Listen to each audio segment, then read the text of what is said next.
From this day forward, I will sit as the first member of parliament representing the coalition of independent parties. Good evening and welcome to the Bahamas Tonight, the Northern Edition. I'm Rico Knowles. Thanks so much for tuning in. Topping news, a shift in the political landscape this evening as a burgeoning political party just got a raise in its profile as a sitting member of parliament jumped the ship from his party, establishing a new alliance. Cleopatra Murphy joins us live tonight with the details. Cleo. Well, Rico, the nation got a bit of a surprise this morning as a member of parliament for Central Grand Bahama dropped a bombshell, one that will change the shape of the House of Assembly. Let's take a look. I announced my decision painfully, yet courageously, to withdraw from the Free National Movement caucus. The Lincoln Bain-led Coalition of Independents now has its first member of parliament after member of parliament for Central Grand Bahama, Iram dropped a surprising announcement announcing his withdrawal from the Free National Movement in the House of Assembly Wednesday morning. From this day forward, I will sit as the first member of parliament representing the coalition of independent parties. What? I will dedicate myself to a bipartisan approach, working with all members of this body. Yes, it takes courage, it takes commitment, and I'm convinced that I am doing what I have to do. Lewis says the decision was made with a heavy heart, expressed his disenchantment with the FNM, saying he's concerned about its direction as its defining spirit of unity and shared purpose has been replaced by internal strife and division. The member of parliament alluded to that division and what he says is a lack of support within the party for himself that should be afforded to any member over his decision and constitutional right not to support Michael Pintard as leader. A decision I made in good conscience has seemingly led to a situation where my dedication and my service are called into question. With elections looming, the uncertainty surrounding my candidacy for Central Grand Bahama, a constituency that I have faithfully served, has become a matter of deep concern. Behind the scenes discussions, whispers and implications have eroded the trust that should exist between the party and its dedicated members. Lewis supported former Prime Minister, the Most Honorable Dr. Hubert Minnis, as FNM leader at the party's 2024 convention. Social media reports have also suggested that Pintard intended to deny Lewis, along with sitting members of Parliament for Killarney and Long Island, Hubert Minnis and Adrian Gibson, the opportunity to run on the party's ticket in the next general election. As for his decision not to cross the floor to the PLP, it would be very disingenuous of me, having criticized the other side so openly and consistently. I have given credit where credit is due. It would be very disingenuous and hypocritical of me to now join the very force that I've been fighting against. Prime Minister the Honorable Philip Davis and Member of Parliament for East Grand Bahama, Kwesi Thompson, both categorized the incident as historic, with Thompson disagreeing with Lewis's assessment of the FNM. We need to respect the choice each and every one made. So we respect the member for what he's done and chose, and we also respect the leader of the opposition for taking the positions that he's been taking. I celebrate his right to make that decision because all of us have a right to make that decision. Lewis says his decision was made not out of anger, but a sense of responsibility, adding that it is his desire to continue to serve his country free of partisan politics. He thanked the FNM for allowing him to operate under its brand and his constituents for their support, promising to continue to serve with dignity and integrity. Back to you, Rumiko.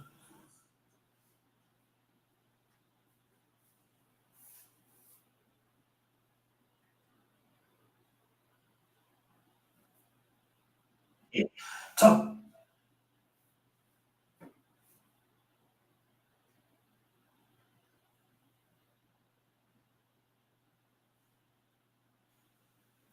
The announcement that Iram Lewis, Member of Parliament for Central Grand Bahama, will be withdrawing from the Free National Movement has sparked strong reactions from residents from Grand Bahama and the wider Bahamas. Many residents have expressed their support for Lewis, noting that he is a dedicated and effective MP. From this day forward, I will sit as the first member of parliament representing the coalition of independent parties. Since his announcement, many have taken to social media to share their opinions. One user argued that change shouldn't be feared or despised, but embraced, urging others not to criticize the man for his decision. Another user asked, "Did you consult your constituents?" While another poster said, "This is the end of your political career." Despite these negative comments, some residents are expressing a different perspective. That's the best move ever for Iram. Okay. Too long in the Bahamas, we have been here and we thought about two parties, PLP, FNM, PLP, and there could never be a third party. And for him to make such a move, that shows volume. That's a leader's choice, if to run against another person or not. I think that that's a bold move, and it's a move we need to see more of. He's a very man of his word. Lewis has served 2 consecutive terms as a Member of Parliament for Central Grand Bahama, a parliamentary secretary for the Ministry of Works, and a Minister of Youth, Sports and Culture. When we had the storm in 2016, Mr. Lewis, he helped feed me, my daughter, and others in Hawksville Street in the south. And he was there when we needed water, when the lights was off, and we helped Matthew in 2016. And anytime you would ask him for anything, he would never turn you away. When asked whether they believe Lewis would win if he runs in the 2026 election under the Coalition of Independence, here's their response. Yes, ma'am. Yes, ma'am. Grand Bahamians are waking up. The man only could speak for himself, but in my opinion, wherever he go, he'll be a good candidate. The ratified candidates for the Coalition of Independence Party declaring their welcome and gratitude for Lewis joining their party, as they say he's made the right choice. COI has now welcomed this brother home with open arms, and we're saying, come, let's build this Bahamas together. Mr. Iram, Lewis, you are very welcome to the COI. For him to make a decision at this time, proves that he's a wise man. For the Bahamas Tonight, the Northern Edition, I'm Jolanda Thompson, Everest. Topping news, the Member of Parliament for Central Grand Bahama.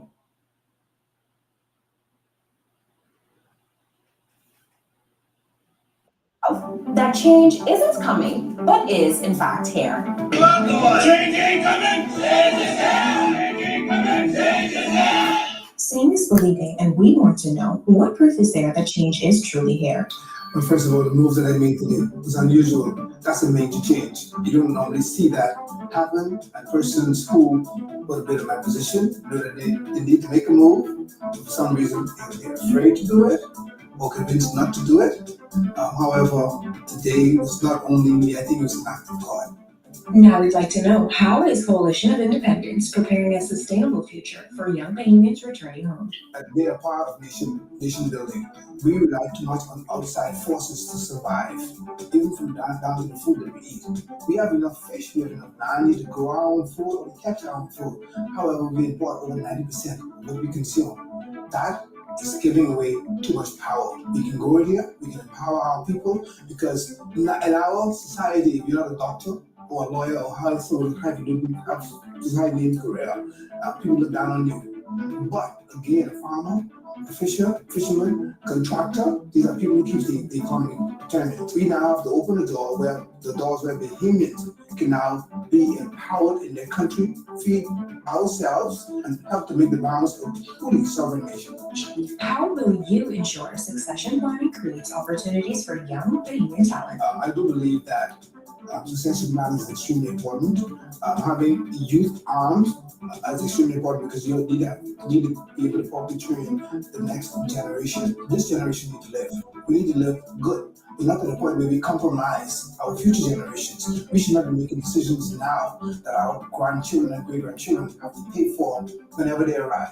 Whenever we make decisions, it's not only for the now generation, but it's for the future generation. It's going to affect the entire Bahamas. So again, it's very, very important for us to realize that, and to allow the young people to be a part of decision making. Give them a voice, not only a voice, but give them a voice with teeth, where they can make sound decisions as relates to their future.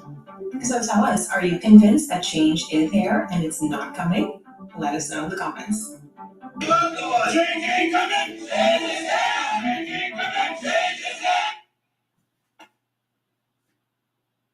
From this day forward, I will set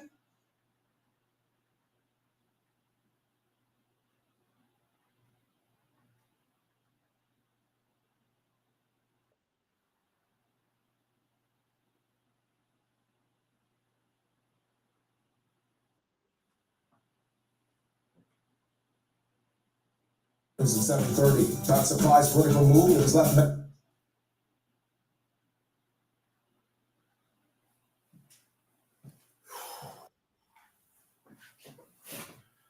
Good afternoon, ladies and gentlemen, and thank you all for tuning in. You know what to do when you get in here, and that is share, share, share. Let's make sure we get the word out, make sure that everyone knows what's going on. That's your duty. All right. So thank you for joining us. We appreciate you. And of course, we are broadcasting live from our studio in Nassau, the Bahamas.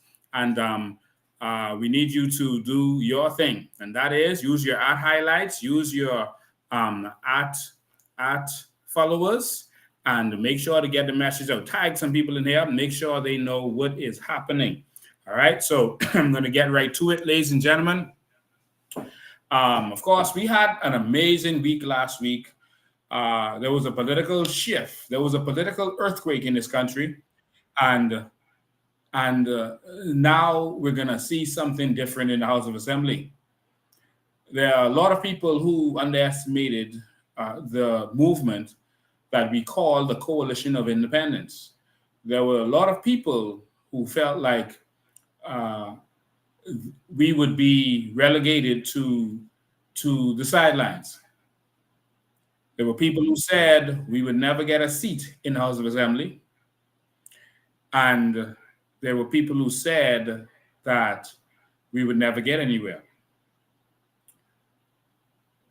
We don't focus on what people say, because if we did, we wouldn't be doing this.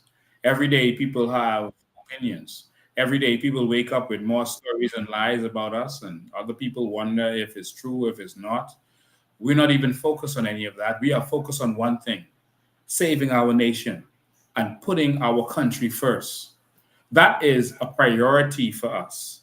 There is no other mission right now. There's no mission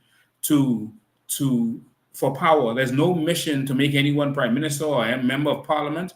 The real mission is taking this country back and giving it to the Bahamian people, putting the Bahamian people first, and making sure we have a country that works. That is the mission.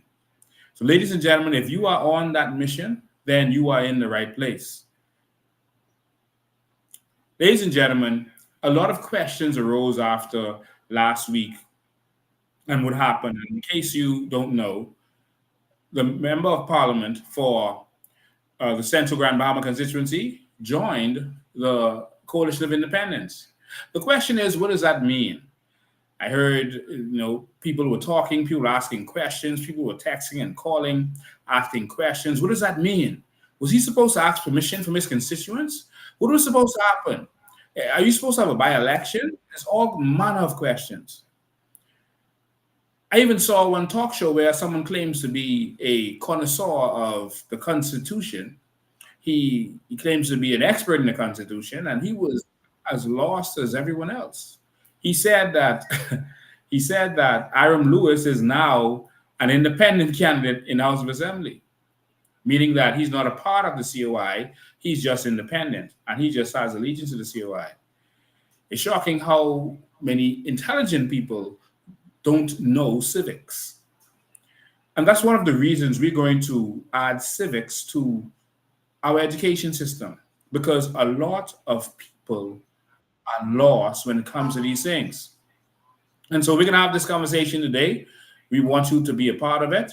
And we want you to be able to call in and ask your questions. We are going to open the phone lines when it's time, because we want to be able to answer your questions. Every Sunday, we come here to be able to answer your questions. So today, we wanted to make sure that everyone understood what is happening and what is about to happen. And so I want you to know that what is about to happen is that the evolution has begun. And what do I mean the evolution has begun? When I say the evolution has begun, I'm saying that there's about to be change. Change is about to happen in this country for the first time in the modern era. We have gone from slaves to mere servants to educated servants who are slaves to banks. And we are now evolving to owners of this nation. No nation can really grow unless the people of that nation are owners, owners of our commerce, owners of our land, owners of this nation. That is where we're headed. That is the evolution. It's time to evolve, Bahamas. They want you to continue to be their slaves. I put it to you that the time for slavery is over. It's time for us to own this nation. The puppets of the oligarchs will come forth to be their candidate and say that they're going to be a good prime minister. They're going to look out for the people when they never have. When they know that they're just going to be the puppets of the oligarchs who want to keep us in the old Bahamas in slavery. All we want to do is give you a new Bahamas that works, a new one. And so we hope you are prepared for that. This is what we're all about. This is what we're all about, all right? They're asking me to block someone. I can't really maneuver that stuff right now. So you all deal with them. You all know how to deal with them because I can't even see them on there. All right, so ladies and gentlemen, before I get started, just want to make a quick announcement. We are coming to Grand Bahama. And so I know it's long awaited, but us and our team will be in Grand Bahama on Thursday, April 10th at 7 p.m. We're going to be at the YMTA, the YMTA, not to be confused with the YMCA. This is not the YMCA. This is the YMTA, I think it's the Young Men's Travel Association in Hunters, Grand Bahama. So this is the YMTA in Hunters. Do you know where Hunters is? So I don't want you confusing and saying, oh, I went to the YMCA. No, it's the YMTA. I know they sound alike. This is in Hunters. All right. So hunt for the YMTA. All right. So please remember that. Please share the word and come out in mass. Come out and we're going to introduce to you the new Member of Parliament, COI Member of Parliament for the Central Grand Bahama constituency. All right, ladies and gentlemen. So that is what we are going to introduce to you.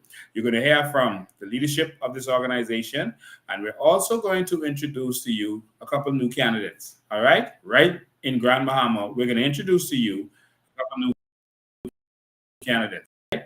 And so we got some people that we are proud of. So we're going to present them to you. All right. So make sure you are there. We're going to keep going. All right.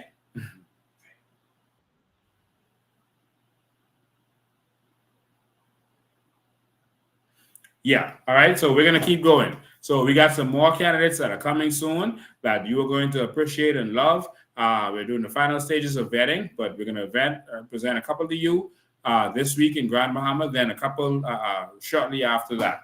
All right. So I just want to get into this so I can answer all of your questions. But ladies and gentlemen, we are excited to be in Grand Bahama. Make sure you come out. Make sure you come and show us your support. We're fighting for you. Get to meet me. Get to meet the other persons that you see all the time on social media, on TV, on the news. We're going to be right there with you. So make sure you come out and hear the vision for New Bahamas, the vision for Grand Bahama. I'm going to talk to you about Grand Bahama and what we're going to do with that. How are we going to fix Grand Bahama? So you're going to hear from Ms. Iram Lewis, you're going to hear from myself, you're going to hear from my deputy, our chairman, and others. But ladies and gentlemen, I am going to let you know how Grand Bahama can be the Singapore or Dubai of the Western Hemisphere. Grand Bahama's economy can be like one of the greatest nations in this world. Grand Bahama alone, Grand Bahama is the key to the new Bahamas. And so something symbolic has happened here. And so let's keep moving and let's keep making this happen. But come out and be a part of the vision. I'll answer your questions. We'll be there. You know, we always answer your questions about Grand Bahama and how we're going to make that change, ladies and gentlemen. But we're going to make that change. So as we get started, I want to answer a lot of your questions about what has been going on, what's happening, what does everything mean. I'm going to answer your questions, and I'm going to discuss this first. There are some people who are saying that many things. They're saying that Iram Lewis was supposed to ask permission first before he did it. And it's shocking that all of a sudden it seems like people, like this is the first time they've heard of something like this happening, like someone crossing the floor. It's like their understanding of it is gone away. It's like people had some kind of blockage. This has happened before. And so class is in session. I'm going to show you exactly how this has happened before, and then we're going to open the discussion. Because we're not a cult like the PLP and FNM. They are cults. They want you to just support them and go along with them no matter what. No matter what you see, no matter how much corruption they do, you just vote for party. That's what they want you to do. They want you to just blindly follow them. That's not us. We open ourselves every week to our people to explain ourselves to our people and answer questions. We educate you, we inform you, and that's what we do. And so this is not the first time that this has happened. All right. So I'm going to show you a couple instances of it happening before. Then I'm going to show you how it's even more extreme in places like the UK, where sometimes they don't even get up and give no speech. They literally just cross the floor. Sometimes the prime minister could be speaking and someone could just get up out of their seat and cross the floor and sit in another seat on the other side. And that means that they just changed parties. No explanation, no nothing. They don't talk to their constituents, nothing. They get up while the speaking is going on, if they want to, or anytime. And once they select another seat, that means we're done with you. We're moving on. We have to educate ourselves so that the politicians can't hoodwink and bamboozle us anymore. And that's a part of our mission. So here we go. Here we go. So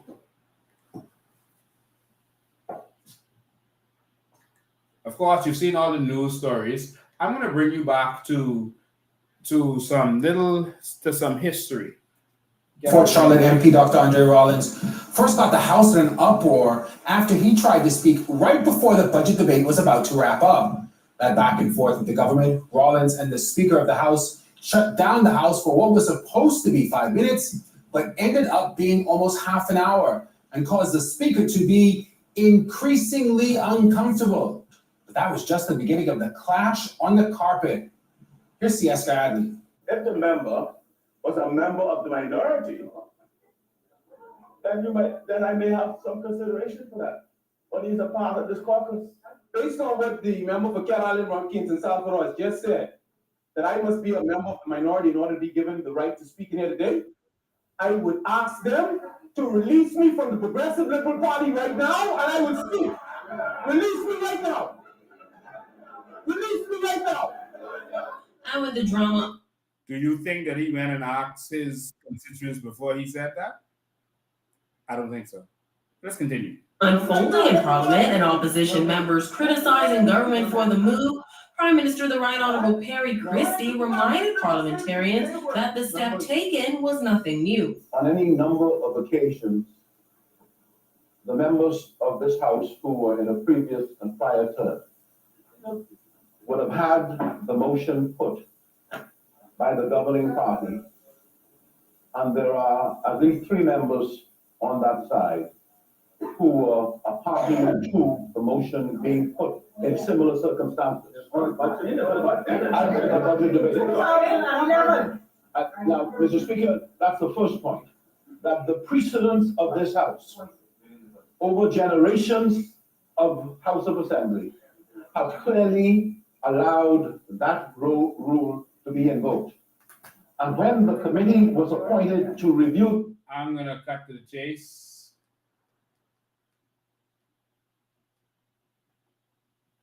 As he sees fit in this parliament.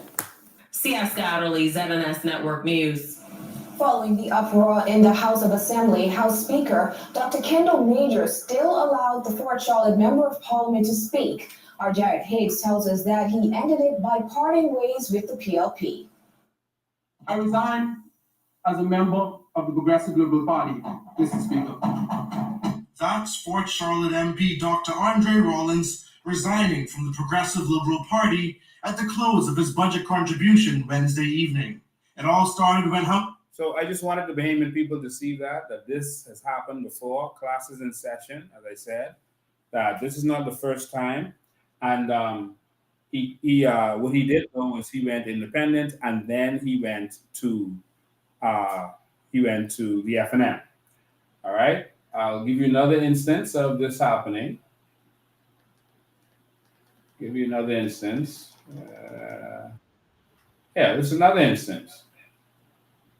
Did not shy away from throwing blows at the young politician. In a statement, That's Bradley Roberts there.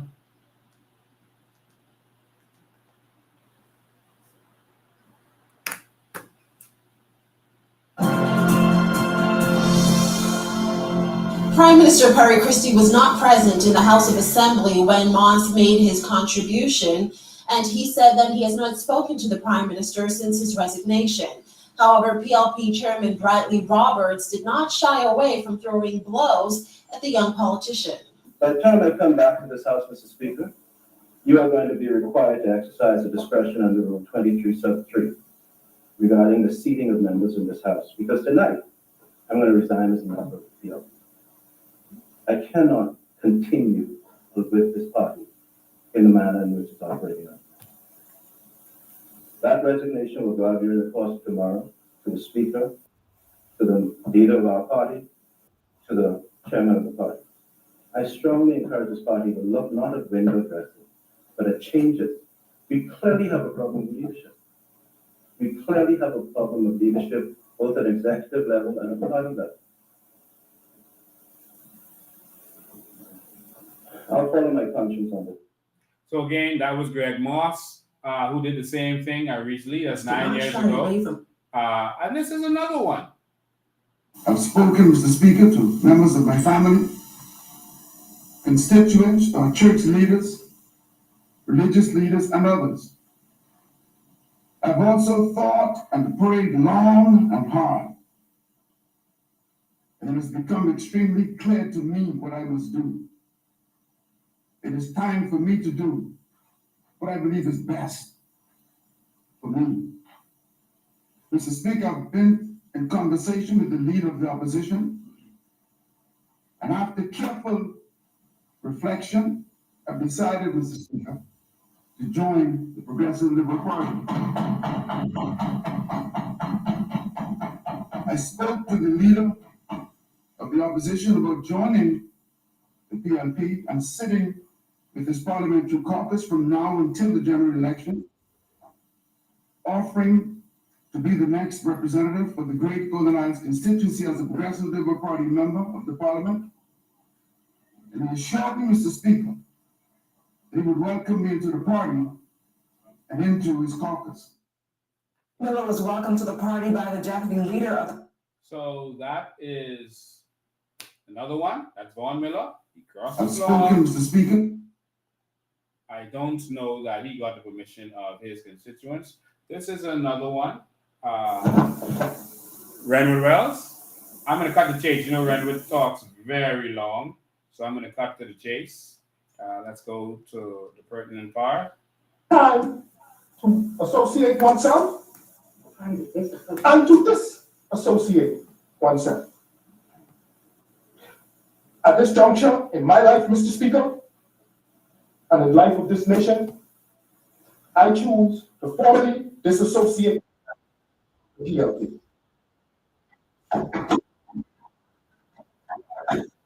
I now choose to associate myself with the alternative government and all those who seek new leadership and a better, brighter, booming Bahamas. I therefore wish to advise that I am joining forces with the members of the Free National Movement. Oh, yes. Oh, yes. I request to be reseated in this honorable house. Thank you.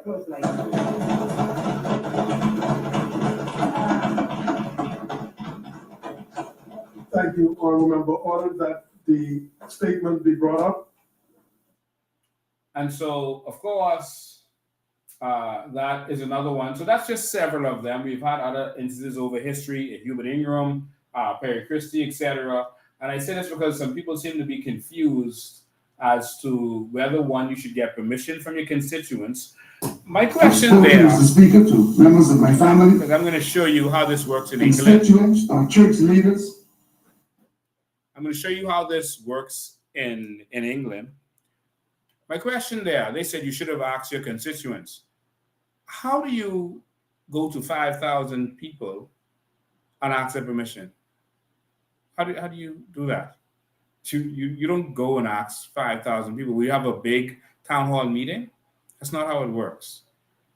I'll explain to you how the voting process works and who you really voted for. You didn't vote for the FNM. You voted for someone who happens to be under the FNM ticket, but you're voting for that individual.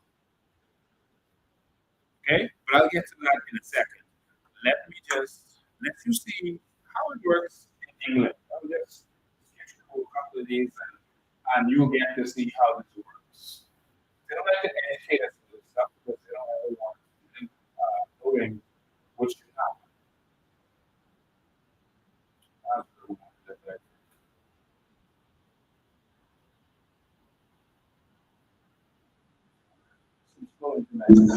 Briefly, the Labour Party. As defections go, Tory Natalie Elphick crossing the floor to Labour wasn't just highly unexpected, looked somewhat awkward too.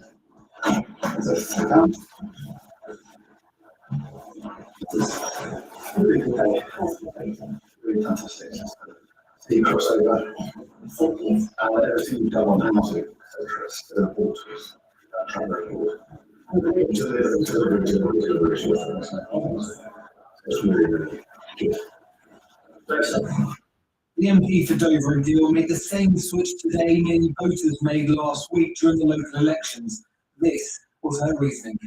In 2019, the Conservatives stood on a manifesto that was very much centre ground, but under Vision Sunak, they've abandoned centre ground and broken many election promises. Meanwhile, under Keir Starmer, Labour have changed. I think she speaks for very many Tory voters. And so basically, her party wasn't doing what it promised. And every time you see any change, it's not for political gain or someone wasn't included. It's normally because of policy, which is where we need to get. She said that the immigration policy is not being followed. They're trying to open up the country, housing, etc., etc. And so she moves on a policy basis. All right. This is another one.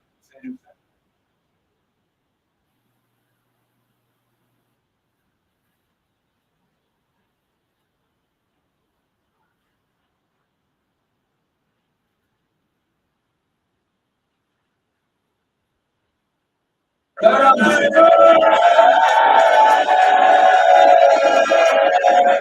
what you're seeing is they're walking from this side of the room over to the other side of the room, and that's what they call literally crossing the floor. No speech, no paper, no nothing. They're just crossing the floor. Someone was speaking while they were doing it. And so they just get up and walk to the other side, and that's it.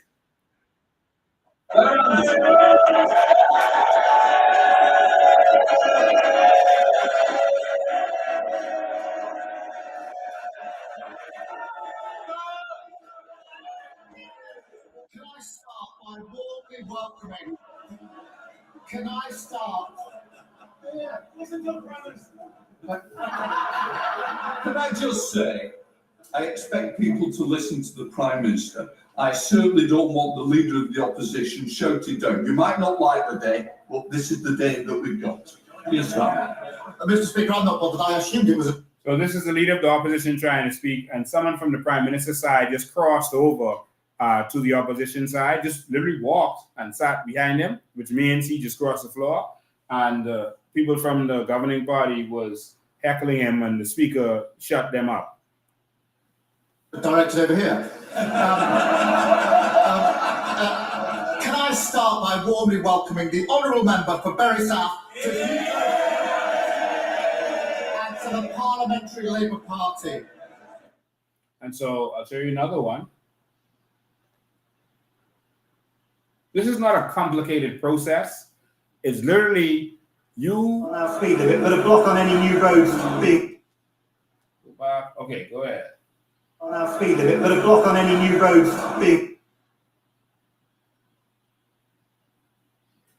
Build an extra road charges. Thank you, Mr. Speaker. Mr. Speaker.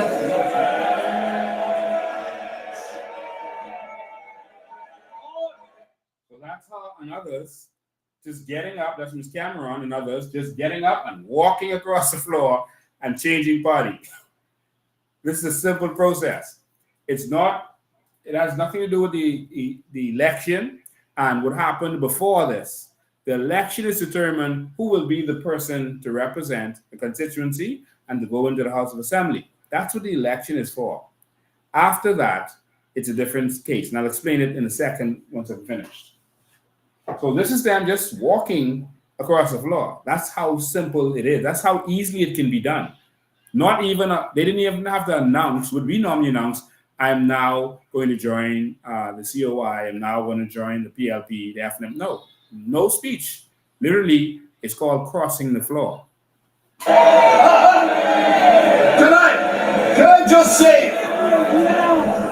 I just say to the members, the member was in the middle of asking a question. I think it's disrespectful to your own side. You should think about what you're doing. And can I just say, people should wait. Just because you want to chase somebody coming in, do it at the right time. Totally inappropriate. Come on, Marco. And so the speaker, of course, is saying that they're making noise. They're making noise while it's happening. So he's like, if you want to chair, but someone was talking, so be respectful. But the speakers there are more independent, so they speak from both sides. So this is the last one I'll show you, and then I'll get to it. Group was united on one thing. They can no. I think this is Canada. No. British parliamentarians We're can't England. agree on much lately, but at least for today, this group was united on one thing. They can no longer stand with their party. This has not been an easy decision for any of us. We've all been Labour members of Parliament for very many years. And with that, 7 opposition Labour MPs. And so that's that. And so in the Bahamas, we have the same rules as in England, and we are able to operate in a similar way as England does. All right. So Minister of Labour and Immigration, the Honourable Keith. Played in the background while I'm doing this. But ladies and gentlemen, we need real change. Okay. I've had enough. I think you've had enough of what's going on. And I think a member of parliament decided that he also had enough. And so, as you've seen, it's happened before in the Bahamas. In fact, a third party, this is not the first time a third party has been in the House of Assembly. A third party won a seat in the House before in 1967. And it was that third party that caused the government to become the PLP. Did you remember that? Can you imagine saying that, oh, you shouldn't be allowed to cross the floor without a by-election? But how would we have had 1967 a majority rule, a day that all of us celebrate? You have to think, Randall Fox was the Labour Party. He was not independent. Salvador Brennan was independent. So Randall Fox was the Labour Party, and the Labour Party won 1 seat. Had he not decided to focus with the PLP, the third party, we would have probably still been under the UBP. So all of a sudden, these people who are pontificating and, oh, you should have a by-election, et cetera, can you imagine for that in 1967 and what the UBP would have done? Think about that. So just so you can have a better understanding of what's happening, when you vote for an individual. The individual, he is with a party or not with a party. He can be independent. Or he can be with any party he wants, and he can change that at any time. You're voting for him.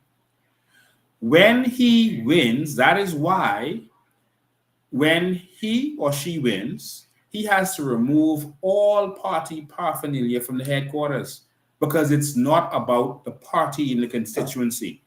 It's about the individual who is your representative.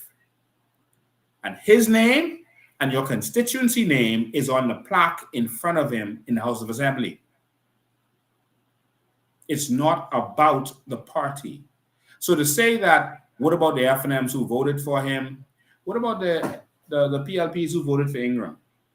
And he crossed the floor to become independent. What about the PLPs who voted for Perry Christie?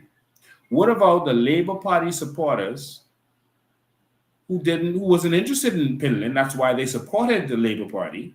They weren't interested in Pinland and the PLP. They were interested in Randall Fox because they felt he was. What about those people who voted for Randall Fox? They voted for him to put him in a position, because they respect him, to make the right decision on their behalf. And the decision that he made, even though he got a blank check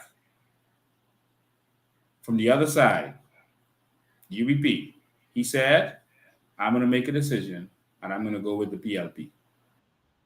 Even though he was kind of cast aside by Pinland,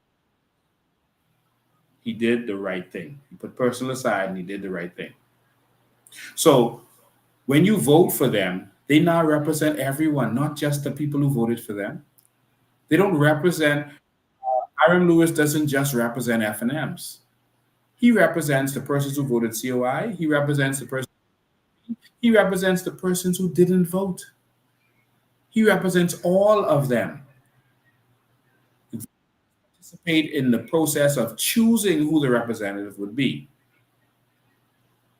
And the representative now represents everyone in the constituency, not just the people who voted for him.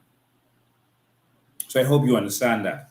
Now, in the House of Assembly.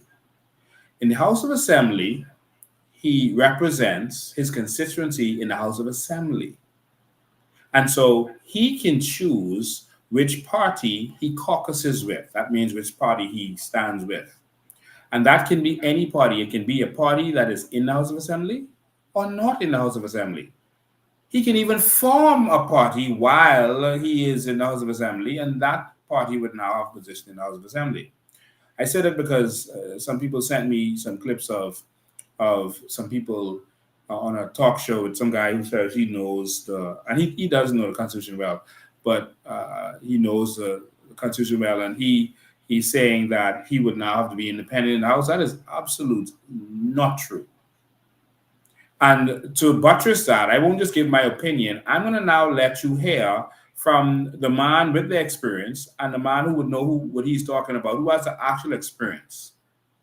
This man has actually, and he's been there for a very long time. And so we just screen recorded this on WhatsApp, so it might not be very presentable. But this is the clerk of the House of Assembly informing you of what now happens. And so I know people are on talk shows calling themselves professors and all kind of manner of stuff and saying that they know this and they know that, and people are pontificating. But this is the actual professional who knows what he's talking about. Let's listen to him. Welcome to our news live at 7. Thanks for joining us tonight. I'm Candino Knowles. Slight changes coming to the House of Assembly with a third party now represented in the halls of Parliament. Iram Lewis no longer under the FNM banner after officially joining COI, and he'll occupy a new seat. Our Bertany other procedural changes in this Hoping that you guys can hear Iram this. Lewis's decision to drop the Free National Movement and now join the Coalition of Independents could change the dynamic of parliamentary proceedings. Parliamentary Chief Clerk Davis Forbes telling us the seating will now change. Rather than having just... Okay, if you're watching this, let me know if you can hear this, because I can't hear it. I don't understand why there's no three volume parties on it. represented in the House of Assembly. So where will he be now? He'll now be sitting on the back seat. On Wednesday, Lewis delivered the shocking news that he is resigning from the FNM and joining the COI, becoming their first MP. Before a switch, Lewis sat in the front row with other FNM MPs. As to why the transition, well, he cited a divided party and uncertainty surrounding his nomination in the upcoming general election. With Lewis now representing a third party, he will have to be consulted on decisions. In Parliament, there is one leader of opposition business, St. Anne's MP Adrian White. But what does that mean for a fringe party opposition member? The government leader, in order to help with the efficient functioning of the Parliament and the conduct of business, he would consult with the leader of the opposition business. Now he has to consult with two persons rather than one person, because the leader of the opposition business, Mr. Adrian White, will no longer be able to speak for Mr. Iram Lewis. Iram Lewis represents a third force that will speak for himself on the Coalition of Independents. And with Lewis now joining the Coalition of Independents, this means the number of opposition seats on multiple committees has been shortened by one. But there is one where the opposition forces have the majority of votes. That is the famous Public Accounts Committee. That's the only one where the opposition have the majority of votes and usually gets to write the report. What you have now is you have two opposition forces in there now, so they may have to share those 3 seats. And if that's the case, the dynamics change a little bit. Reporting for our news, I'm Bertany McDermott.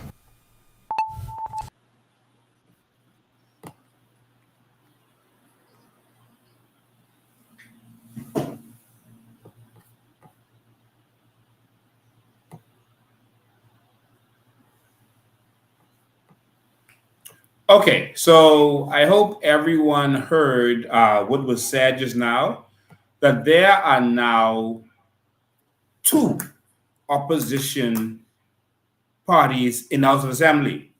Okay, not 1, but 2. That is the clerk of the House of Assembly, who knows what he's talking about and who has to deal with this. And so he is making it clear that the government will now have to answer to both parties. When they are making their arrangements for that day in the House of Assembly, they have to answer or consult with both the FNM and the COI. Why? Because the COI has a member of parliament in the House. Okay? And so I just wanted to make sure we understand that, because sometimes Bahamians make up stuff that's not there. Like, they'll tell you you're allowed to run the red light after 12 a.m. Like, there's no law says that, but they just spread it, and or they'll tell you can have a knife as long as it's under 6 inches. They just make stuff up and they start spreading it as if it's true. And so people started, despite seeing people cross the floor on many occasions, they started making up their own thing. All right. And so now I want to go through this one more time. I want to walk through this with you so that you can hear exactly what the situation now is. This is for those who support us and those who don't support us. This is how we now address this situation. This is what is really happening in the House of Assembly at this time. So I'm going to remove the comments for a sec so you can see it properly. Okay, so we're just so sorry. We had to just screen record this. I don't think you can see it good like that. Let's see. No, that's still not good enough. We'll do it like this. All right, so I'm going to play this one more time. Welcome to our news live at 7. Thanks for joining us tonight. I'm Candino Knowles. Slight changes coming to the House of Assembly with a third party now represented in the halls of Parliament. Iram Lewis no longer under the FNM banner after officially joining COI, and he'll... So now a third party is represented in the House of Assembly, okay? So that's just so it's fully understood. Our Bethany McDermott takes a look at other procedural changes in this report. Iram Lewis's decision to drop the Free National Movement and now join the Coalition of Independents could change the dynamic of parliamentary proceedings. Parliamentary Chief Clerk Davis Forbes telling us the seating will now change. Rather than having just the Progressive Liberal Party and the FNM, now you have three parties in the House of Assembly, three parties. So now instead of just the PLP and the FNM, now you have three parties in the House of Assembly. Okay? That is how it now works. And that was the intention. House of Assembly. So where will he be now? He'll now be sitting on the back seat. On Wednesday, Lewis delivered the shocking news that he is resigning from the FNM. And he will be in the back seat of the House of Assembly. Of course, we can request that he sit right next to the FNM, but of course that's a little uncomfortable because he should sit there before the PLP backbenchers. But of course, it's better to not have him sitting next to and joining the COI, becoming their first MP. Before a switch, Lewis sat in the front row with other FNM MPs. As to why the transition, well, he cited a divided party and uncertainty surrounding his nomination in the upcoming general election. With Lewis now representing a third party, he will have to be consulted on decisions. In Parliament, there is one leader of opposition business, St. Anne's MP Adrian White. But what does that mean for a fringe party opposition member? The government leader, in order to help with the efficient functioning of the Parliament and the conduct of business, he would consult with the leader of the opposition business. Now he has to consult with two persons rather than one person, because the leader of the opposition business, Mr. Adrian White, will no longer be able to speak for Mr. Iram Lewis. Iram Lewis represents a third force that will speak for himself on the Coalition of Independents. And with Lewis now joining the Coalition of Independents, this means the number of opposition seats on multiple committees has been shortened by one. But there is one where the opposition forces have the majority of votes. That is the famous Public Accounts Committee. That's the only one where the opposition have the majority of votes and usually gets to write the report. What you have now is you have two opposition forces in there now, so they may have to share those 3 seats. And if that's the... So, you hear what he says? There's 2 opposition forces in the House of Assembly now, the FNM and the Coalition of Independents. And so this is from the man in charge of the House of Assembly. Okay? So for that, them talk show people who are confused, y'all can call into the shows tomorrow and set them straight. They're making up all kinds of scenario. And so you can set them straight. The dynamics change a little bit. Reporting for our news, I'm Bethany McDermott. Okay, ladies and gentlemen, so that is the scenario.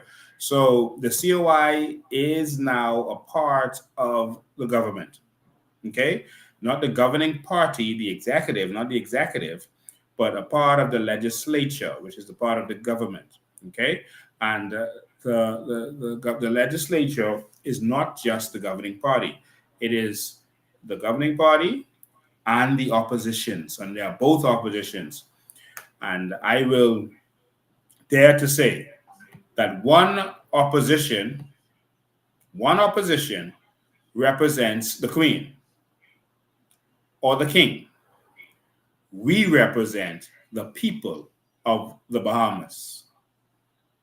So that other opposition, they represent His Majesty. We represent you. And that is what we're going to do in the House of Assembly. And so that is our only mission. And so that's what we're going to do. Okay? We are going to represent you, the Bahamian people, in the House of Assembly. Okay? That is the mission that we are on. So, ladies and gentlemen, there are people who had questions about how this works, etc. No, we've not sworn to be Her Majesty's loyal opposition. So it's not royal, it's loyal opposition. That's what they call themselves. We are the opposition of the people. And so now some change is going to come. Okay? So we just wanted to get all of that out of the way. And I'm going to open the phone lines so as I continue. I want you to call in if you have any questions. Some people who are confused about stuff, or if you were at work and they were saying some stuff that you didn't understand, this is your chance to call in and be a part of this. I'm here to answer all questions to make sure you are fully aware of what's going on, and you take the message out there that the COI has arrived. We will not only be representing you on the streets like we did with the taxi drivers a minute ago. We are going to be representing you. We're going to be representing you in the House of Assembly. We are going to put your issues on the record. The government isn't paying the police reservists. We are going to put that on the record. They're going to have to explain why they're doing it. They can't cover up. And we're going to have to see if y'all ain't paying the reservists, why is that? Where's the money for the reservists? All right. So we're gonna hold their foot to the fire. All right. So the phone lines are open. You can call by a WhatsApp or a regular line, and it's 803-5995, 803-5995. Those are the numbers. We are going to be, ladies and gentlemen, in Grand Bahama. The team is going to be in Grand Bahama. Also, executives, some of our candidates, we're going to be in Grand Bahama, and we want you to join us there. Be there with us on Thursday, April 10th at 7 p.m. Thursday, April 10th at 7 p.m. We are going to present to you the new COI Member of Parliament for Central Grand Bahama, Mr. Iram Lewis. You'll also hear from our deputy, our chairman, and others. We're going to present a couple new candidates to you. You should be excited about this. One of them is a banker by profession. And also, Mr. Iram Lewis is going to be presented to you. Let's go to the phone lines before we continue. But that's at the YMTA in Hunters, okay? Not to be confused with the YMCA. It's not the YMCA. It's the YMTA, the Young Men Travel Association in Hunters, Grand Bahama, okay? So don't go show up to the YMCA and say you was confused. It's the YMTA in Hunters, which is in the Central Grand Bahama constituency. So we're going to have a general meeting. So all of you COI supporters, come out, be there. All of us are going to be there. You can sit, talk with me, and we're going to have a jolly old time. Let's go to the phone lines. Good afternoon. You're live. Good afternoon, Mr. B. Yes. I would like to say, first of all, congratulations to the COI. One seat in Parliament, and all hats off to Mr. Iram, right? Yes, Iram Lewis. For being a man, for being a true Bahamian man standing up in Parliament. Yes. For a third party. Yes. Third party, the first in the history of this country that a third party ever hit Parliament. And to my Bahamian people that are out there that know God, you think God isn't onto something in this 21st century? Yeah. Let me tell you all something. This feeling within my bones for about 4 or 5 years. Wow. That something very serious was going to take place in this country. And Yes. here it is now. The history is in the making. It's already made. Yes. Not in the making, it's already made. Yes. And all I want to say to the Bahamian people, we are started. So let's finish this straight across the board. Where every one in Parliament is not PLP standing, not FNM standing, but a new Bahamian government in parliament. That's what I want to see in this country. Yes. And I'm not proud to be a Bahamian right now, but I would be 100% prouder to call myself and to stand up and say I'm a Bahamian in the Bahamas. Yes. Thank you, man. Because Mr. Bain,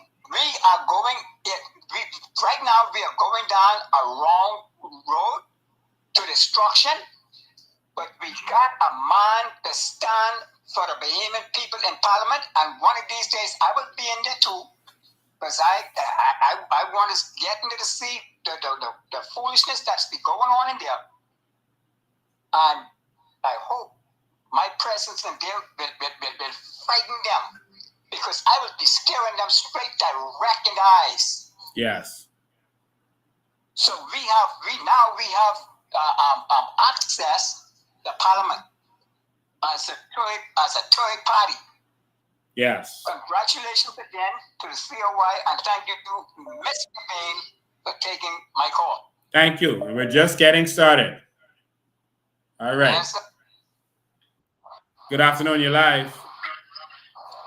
Hello, Lincoln. Hello. How you doing? Fantastic. I just want to say that the PLP spent $5 million in Grand Bahama during the by-election to win the battle, only to lose the war. Yes. Congratulations to the COI. Thank you, man. All the best, man. All right, my brother.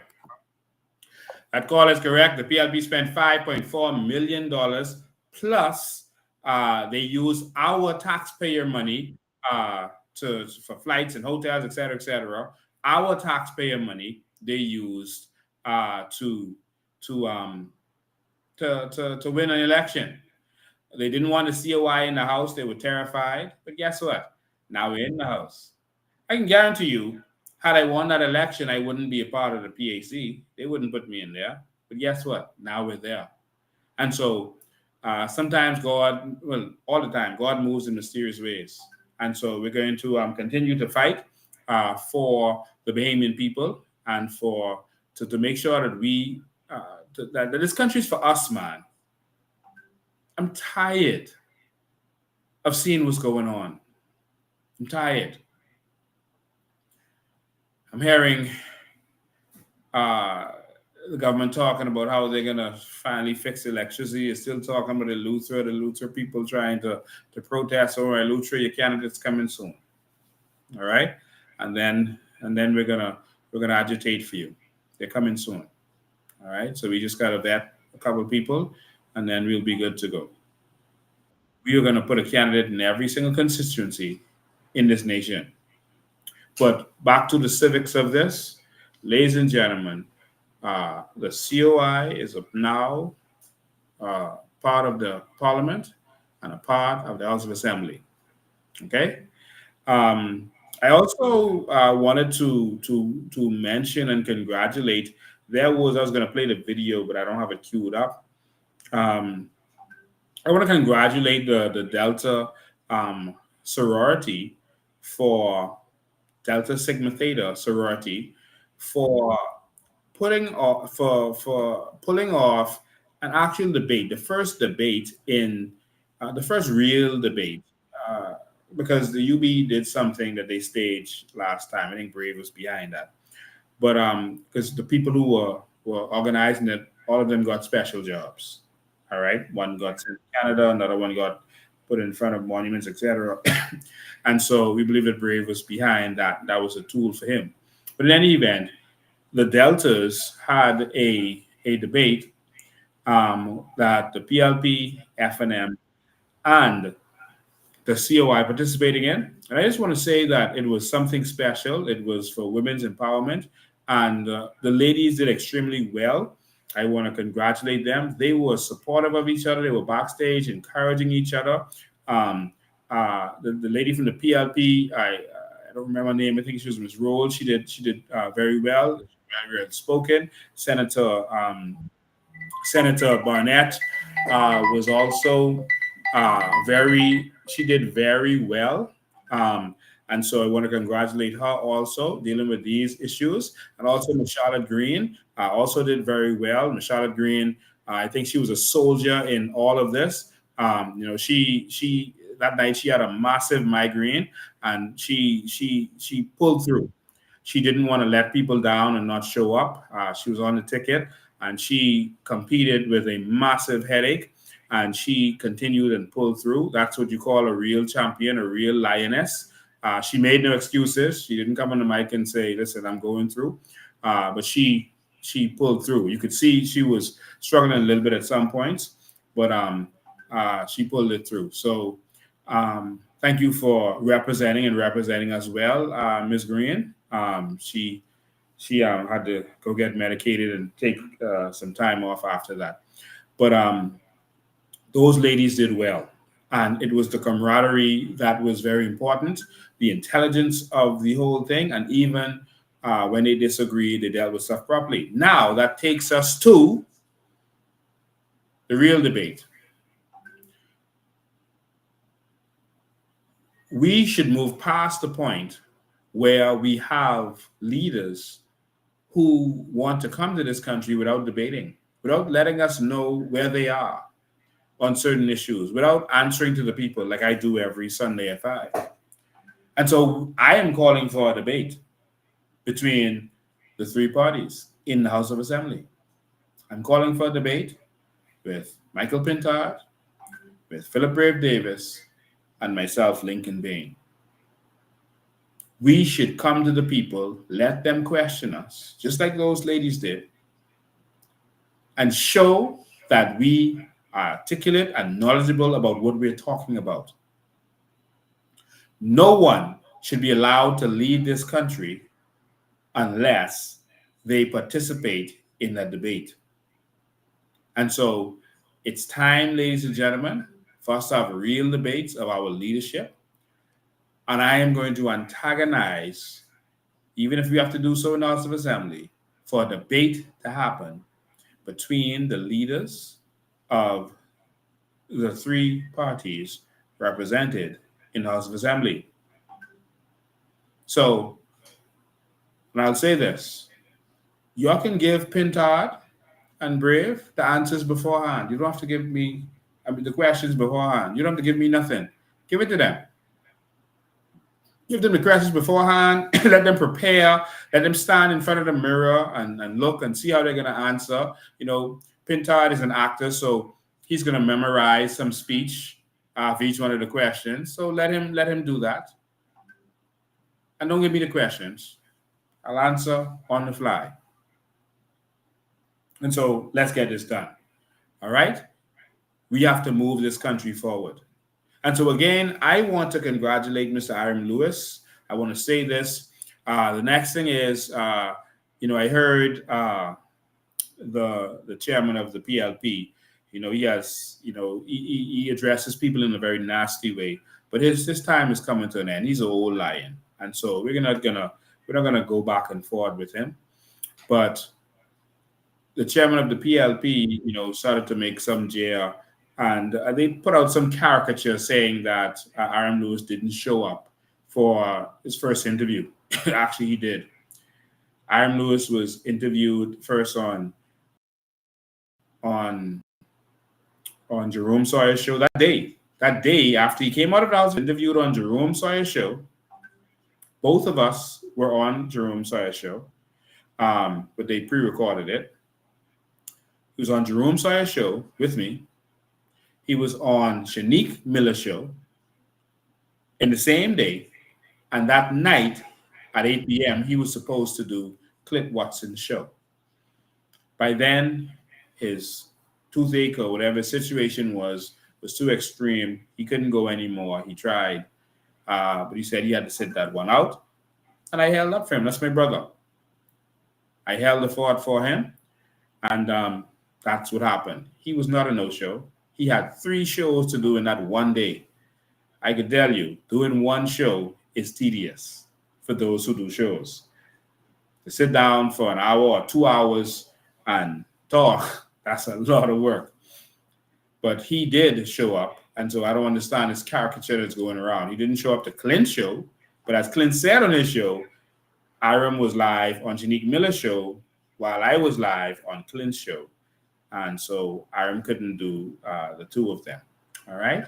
And so because of his situation, but he's doing better. He went to the dentist that next morning and he's doing better now. So, you know, they're going to find every little petty thing to run on with. This is not important.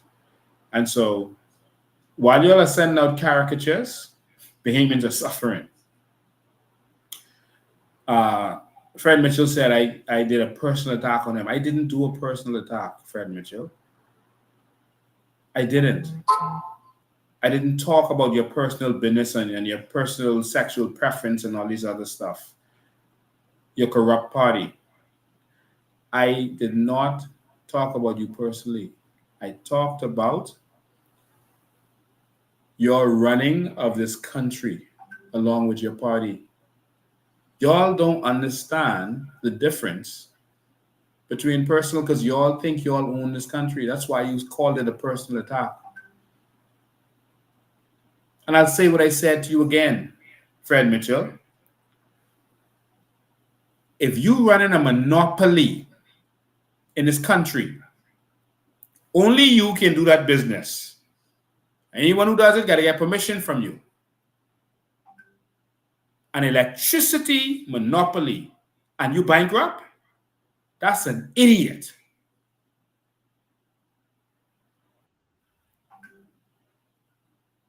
How could you have a monopoly and be bankrupt? How does that work in any country? Can you imagine you're the only person that can do anything in a country and you bankrupt? That's an idiot. That's beyond idiocy. I'm being polite.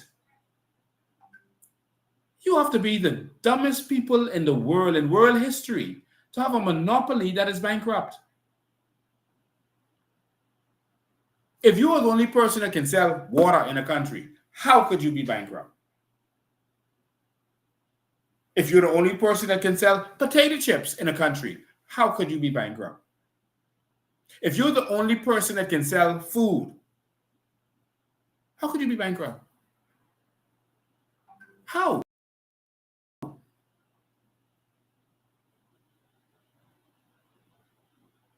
But everything you all touch is bankrupt. Bahamas Air, bankrupt. But it's bankrupt because of your corruption, not because you're idiots. Because y'all are raping and robbing it. We know. We just calling y'all idiots to be polite until we get in and deal with y'all. If you're making $3 billion a year and you can't build a hospital in 70 years, you're an idiot. I can't say it any better than that. If you are buying $200,000 and $300,000 cars to drive around in, but you can't get a $200,000 to $300,000 fire truck, you're an idiot. Because someone is going to lose their $300,000 house. When all we needed was a $300,000 fire truck. That's idiots.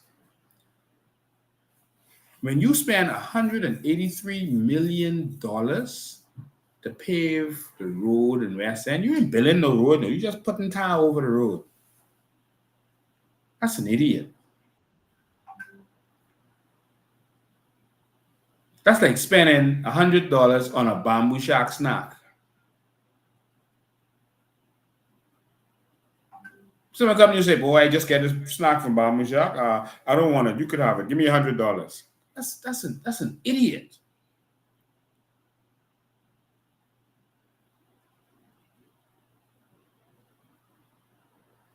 Paving 100 miles of road in Eleuthera? 100 miles of road in Eleuthera for $100 million? That's an idiot.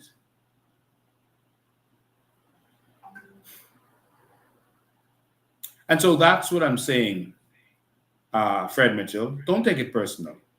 This is not a personal conversation. We're not interested in your personal business, although you seem to be so interested in mine. We're not interested in your personal business. We're interested in the fact that this country is falling apart and you guys don't know what to do. Because you are so busy raping and robbing every ministry in this country. You are stealing the $3 billion through contracts. You are overpricing contracts to get the money out of the treasury. And we're tired of that because there's things we need in this country, man. You can't build a country for our children to come home to. You're an idiot.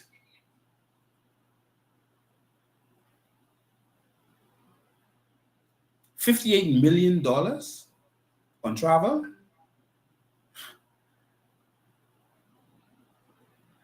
Renting buildings when we have the capacity to just build buildings.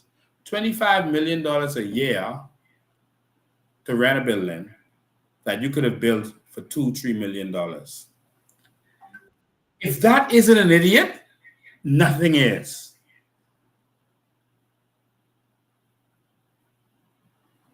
Someone explain that to me, please. That one right there. You're going to spend millions of dollars a year to rent a building that you could have built for a couple $1 million. Make that make sense to me. Anyone? No one? Jesus. We're in trouble as a nation, and Iram Lewis decided that this party has the vision, and there's an opportunity for him to actually make a change. Now, I want to say this to all of you, and this is very important. I want you to understand this. The FNM is about to release some candidates to you. All right? Let me see the names. I normally don't read things I haven't confirmed, but these are the names that are flying around there. So I just want you to hear these names. And the constituencies, they said they're going to be representing. Okay? So these are the people who hate this country so much that they want to bring the FNM back so that Brent Simler can continue to rape and rob this country. Oh, and by the way, the FNM blocked me from their Facebook page. I've never commented on there, never posted anything on there. They just literally blocked me from their Facebook page. This is funny. That's how petty they are. Before I get you names, y'all are witnessing the most petty politician in the history of this Bahamas. If y'all put Michael Pintard there, I'm just telling you the experience of myself and other persons in that party. Y'all have been warned. Y'all have been warned. Y'all are going to see if y'all dream about putting Michael Pintard there. I'm not talking about his personal dues. I'm talking about his leadership and how he deals with stuff. Y'all are going to see. I don't want to sit here talking negative about anyone, but I have to warn you. Y'all are not gonna like what y'all get. Don't mind the acting, the playing so that he could get there. Y'all are gonna see. They went to court to silence all FNMs. I don't know how that could pass in court. They went to court to muzzle all FNMs. No FNM can say anything negative about another FNM or be charged with contempt of court. Who would do that? Who would do that?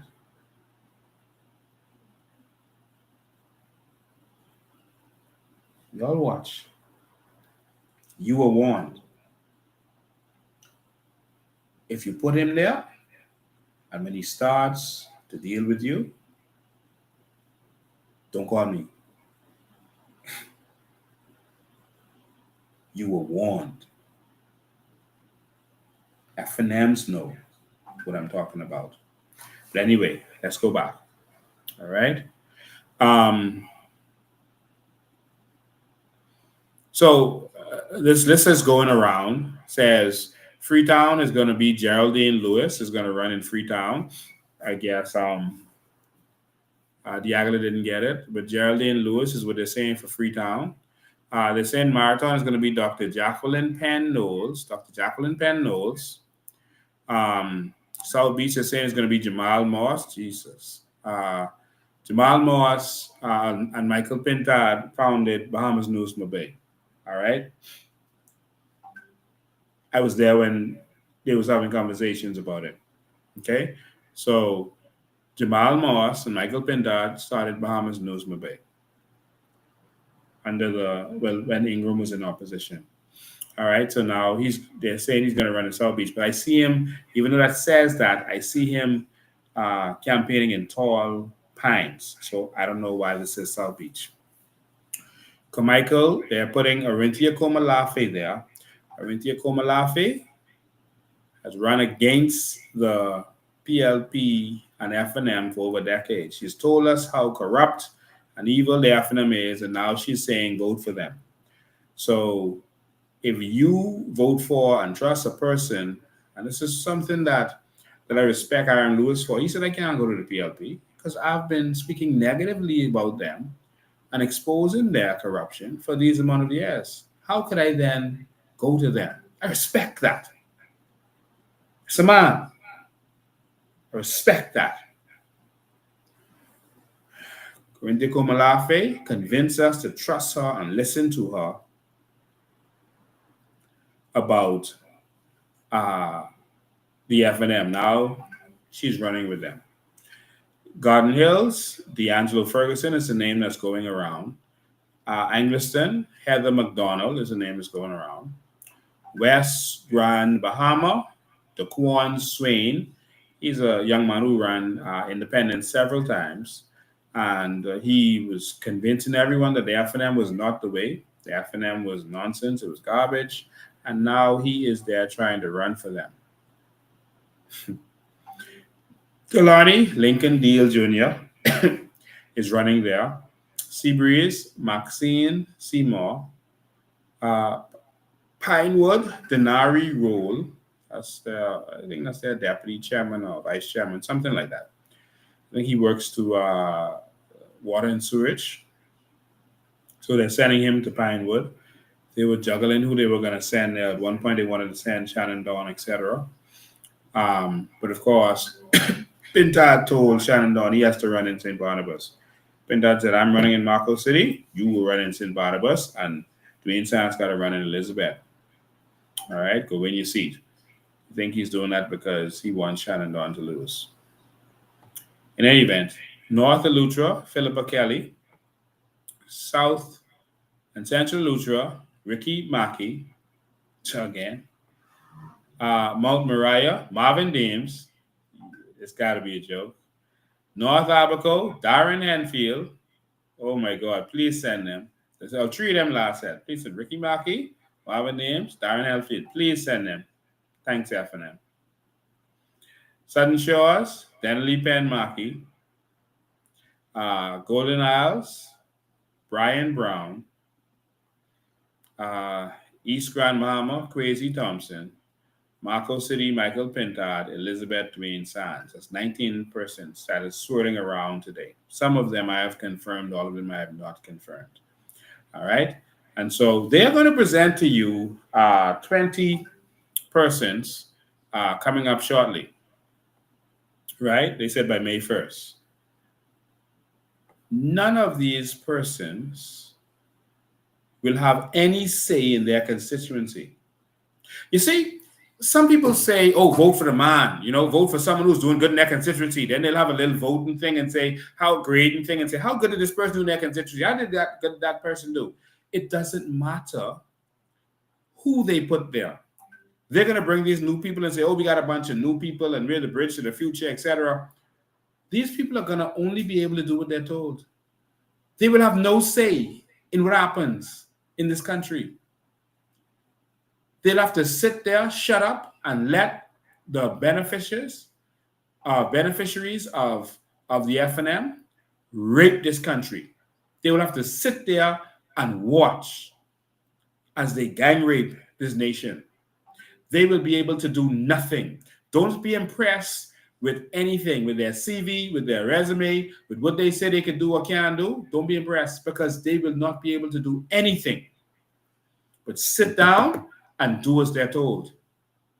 Don't be fooled. Bahamas, you are warned. While we're not really impressed with what we see there, you were warned. Don't let them come with the same thing. Oh, this new. One gentleman in Freeport said to me, he said he's going to vote for us, but he said, you know, he was always there for them. But the thing is, he said, but you can't blame Pindad. Pindad wasn't there. You see, they use our ignorance of politics against us. That's why they keep us dumb as it relates to politics. Pindad was there. It's called collective responsibility. The cabinet decisions together, not the prime minister. The cabinet. It's collective responsibility. They are in it together. Don't mind them spreading this nonsense that, minister's doing it by herself. He was a one-man band. That's not true. It's a lie. And if it was the truth, why didn't you stand up? If you were concerned about the fact that people were being locked down, didn't have no water or grocery in their house, and lockdowns without, why didn't you as a man stand up, Pintard? Why didn't you on principle say, Minister, you're not going to do that to the people of Marco City? If you didn't care about the rest of the Bahamas, you could have said, Minister, no. Marco City people need to be able to get notice, and they need to get water and food in their house. So don't tell me Minister was running things. Because you could be a man and stand up for your people. The cabinet decided to raise VAT to 12%. Not Minister. The cabinet. The cabinet decided to hide all those building materials. Not Minister. Pintard and Dwayne Sands and Shannon Dawn, all of y'all decided to hide the building materials from Grand Bahama and from Abaco. All of y'all. So it's time to repent. Don't let them fool y'all. All right? So that's where we are. And so right now, all you're about to get is they're going to come and call some names and say, this is the new this and this is the new that, like they always do. And then behind the scenes, the same players, the same players, the same players, the same players. Frankie say for his grandchildren, the same players. Farmers wake up. And so there's some people who are confused over the Iram Lewis thing. They don't know, what it means, etc. I hope I was able to give you a good civics lesson today. I hope. Please don't listen to talk show hosts. Some of them really don't like us. Don't pay attention to them. If you have questions, come to me. Now, the rumor mill is going to start going crazy because the only way they know how to deal with this stuff is to attack. Start spreading lies, start confusing you. That's the only way they know how to deal with this stuff. Ladies and gentlemen, don't let them fool you. All right? They can make up all kind of rumors. Lincoln do this, Lincoln say that. Oh, Lincoln joining with Minister. Lincoln joining with Brave. Lincoln, we see Lincoln having dinner with Brave. All kind of rumors and stuff is going to come out. Y'all don't be distracted with that nonsense, yeah? They don't want you to have what's yours. It's simple as that. I want you to have what's yours. That's why I'm fighting. That's why I'm sleeping on the jail cell. On top of a urine-stained floor. You all wake up. All right, so the line is open, 803-5995, 803-5995, the number. Let me put it up there so you can see it. Good afternoon, caller. You're live. Good afternoon, Mr. Bain. How you doing? I am alive. How you doing? Good afternoon, Mr. Bain. Are you there? Yes, I'm here. Go ahead.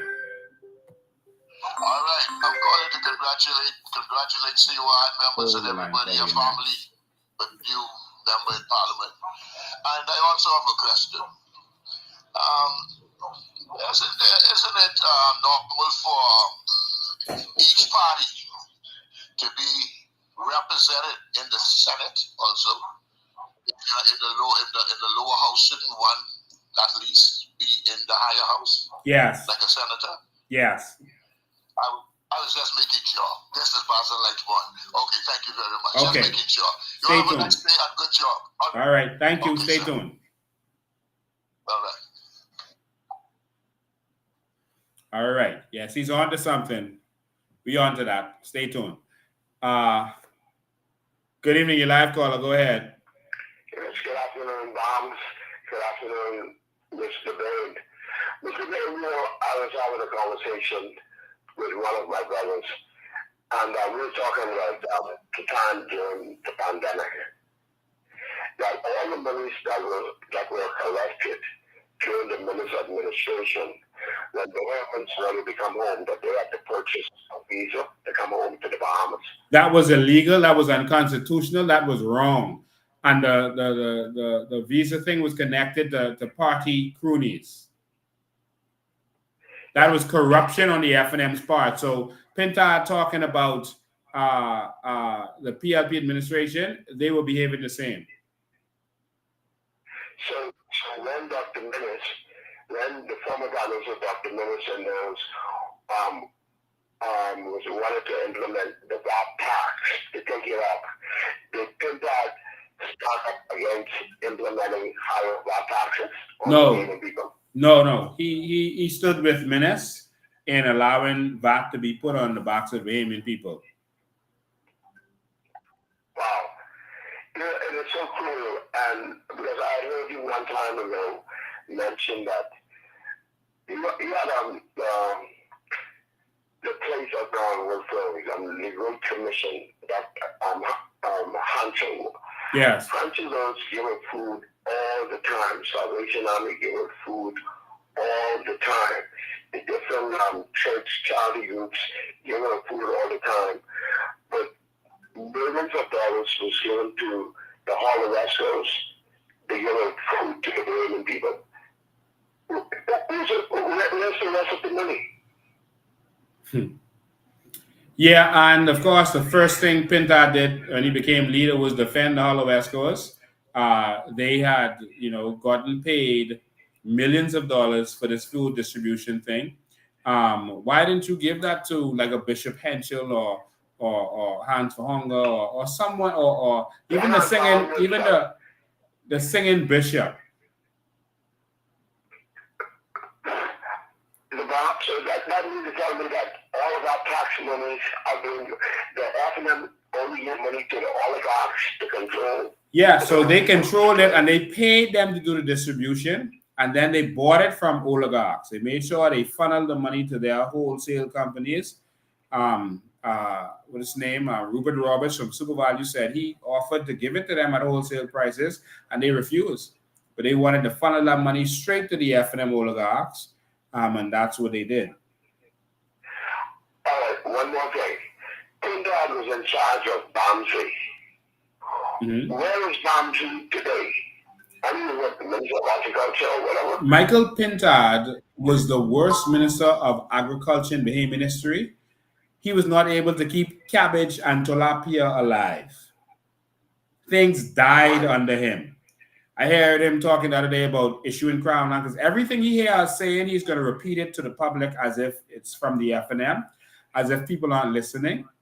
But if you was in charge of crown land when you were Minister of Agriculture, because they have crown land as just for agriculture, you didn't give crown land to anybody.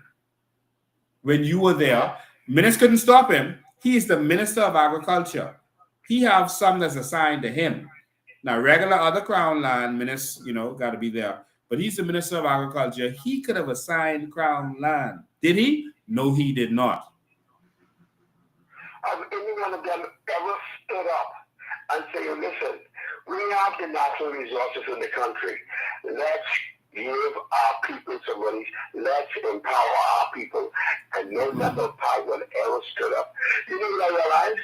That Iram Lewis just had enough. He saw the corruption. He saw where the PLP nor the FNM wanted to support the mass majority of behaving people to empower them.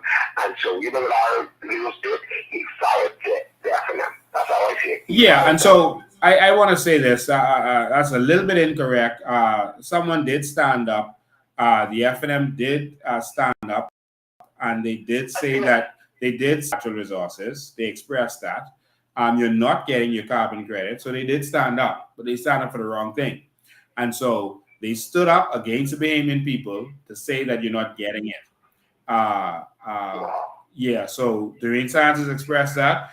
Michael Pintard says if they give you money, all you can do is stay home and do what he just do.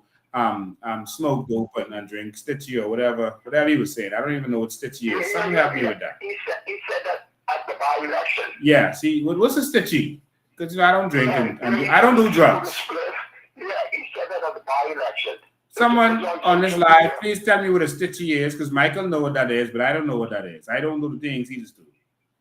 All right, so what's a Stitchy? Maybe that's why you went to Zonderland 3 times. Anyway, that's another Man, you can't say them things on my. No, I apologize. I took that backwards. I separate myself from what you just said. Even though Michael Pintard told me he had mental issues before dealing with drugs, etc. All right, so yeah, but you can't say them things about him on my show. Yeah, I apologize. I take it back. I said it irresponsibly. So everyone is saying Stitchy is Guinness. So Guinness is okay. That's a health drink. Yeah, that's. Yeah, he should stay home. If you give them $100, they're gonna stay home, drink a Stitchy, and smoke a blunt. Yeah. So that's what he just do. Give them no money. Yeah. He said it at the by-election.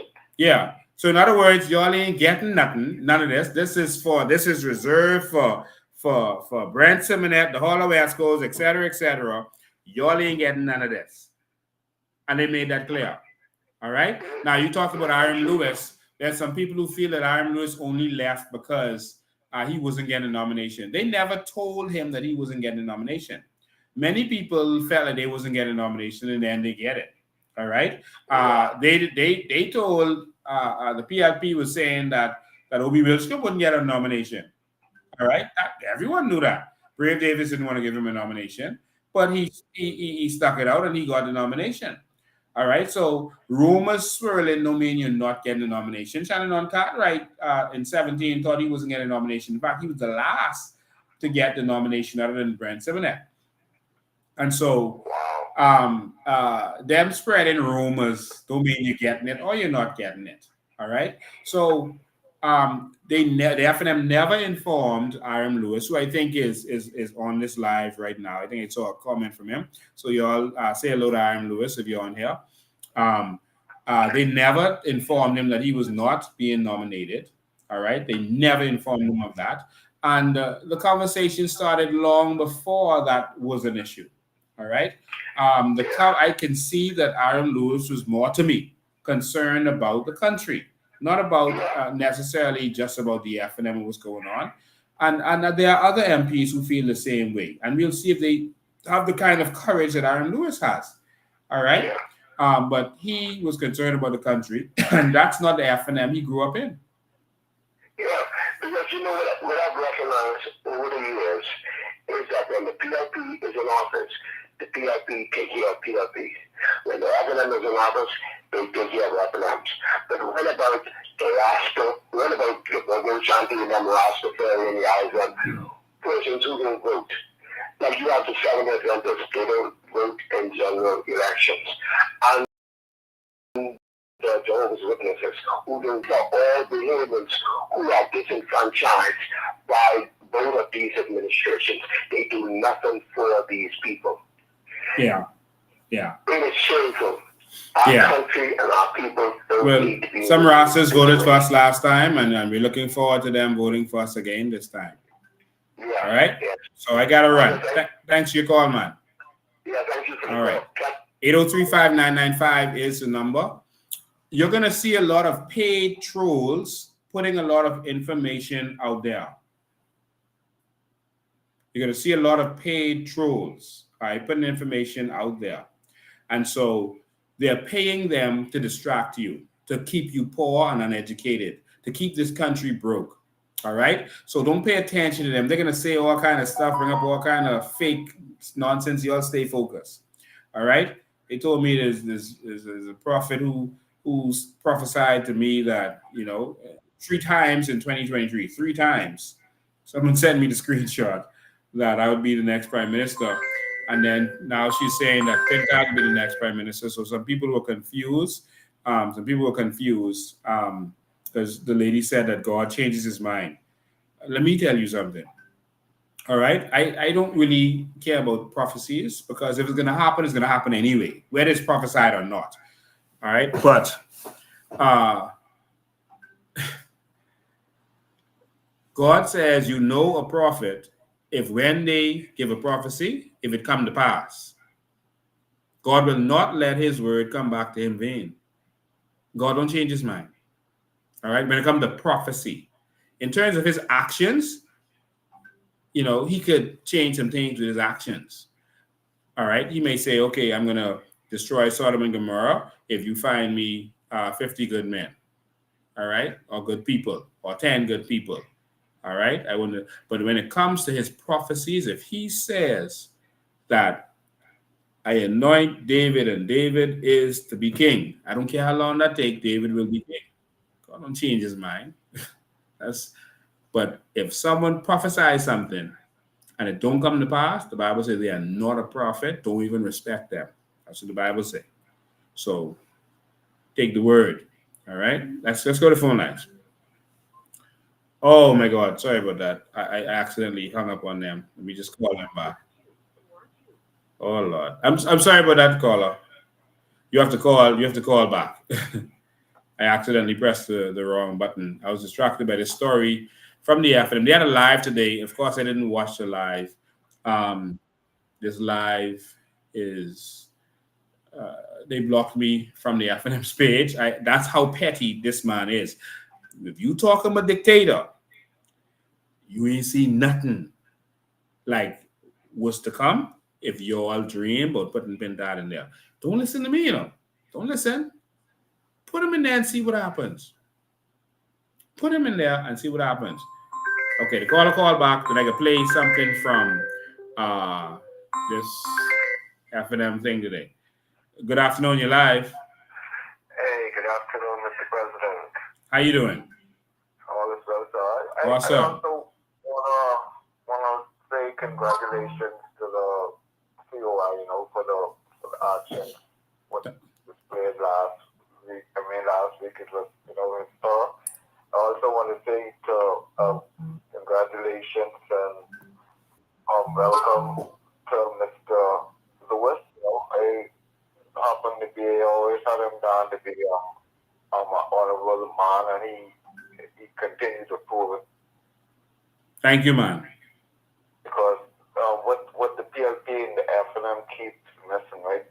To be an honorable man, right? It doesn't mean that you're supposed to succumb to whatever your party wants you to do, despite it doesn't benefit the people who elected you, right? So when you can see a man stand against his party for the people, that's what it means to be honorable in my opinion.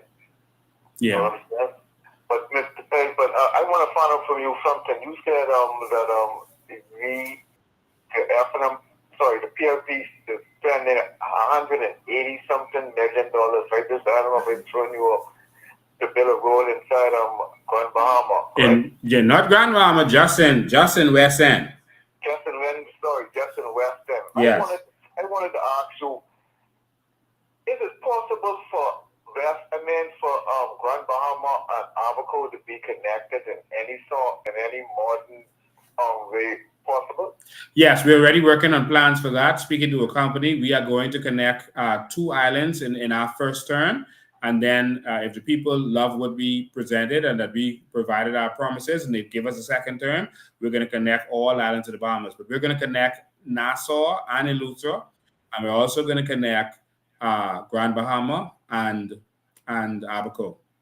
Yes, and your please don't forget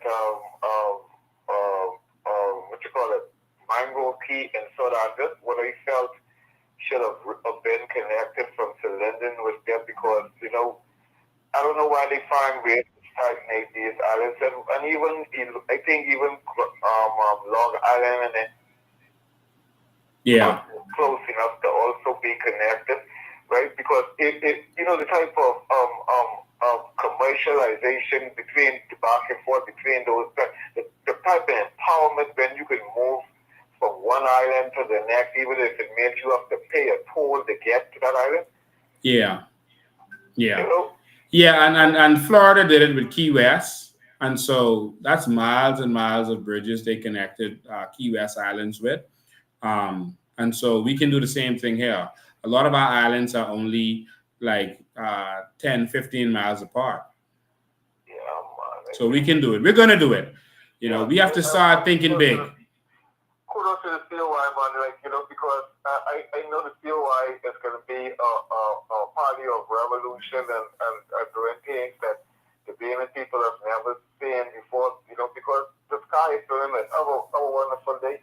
And stay safe, sir, and kudos to the COI again. Thank you, my brother. Appreciate you, man. All right. So, ladies and gentlemen, remember again that we're going to be in Grand Bahama. We're going to have a general meeting in Grand Bahama. It's going to be an amazing event. We want you to be a part of that. Make sure that everyone is there. Don't come by yourself. Bring someone with you. Let's book that place out again. We're going to be at the YMTA. Don't confuse that with the YMCA. It's not the YMCA. It's the Young Men's Travel Association. So YMTA in Hunters. All right. The YMTA in Hunters is where we are going to be.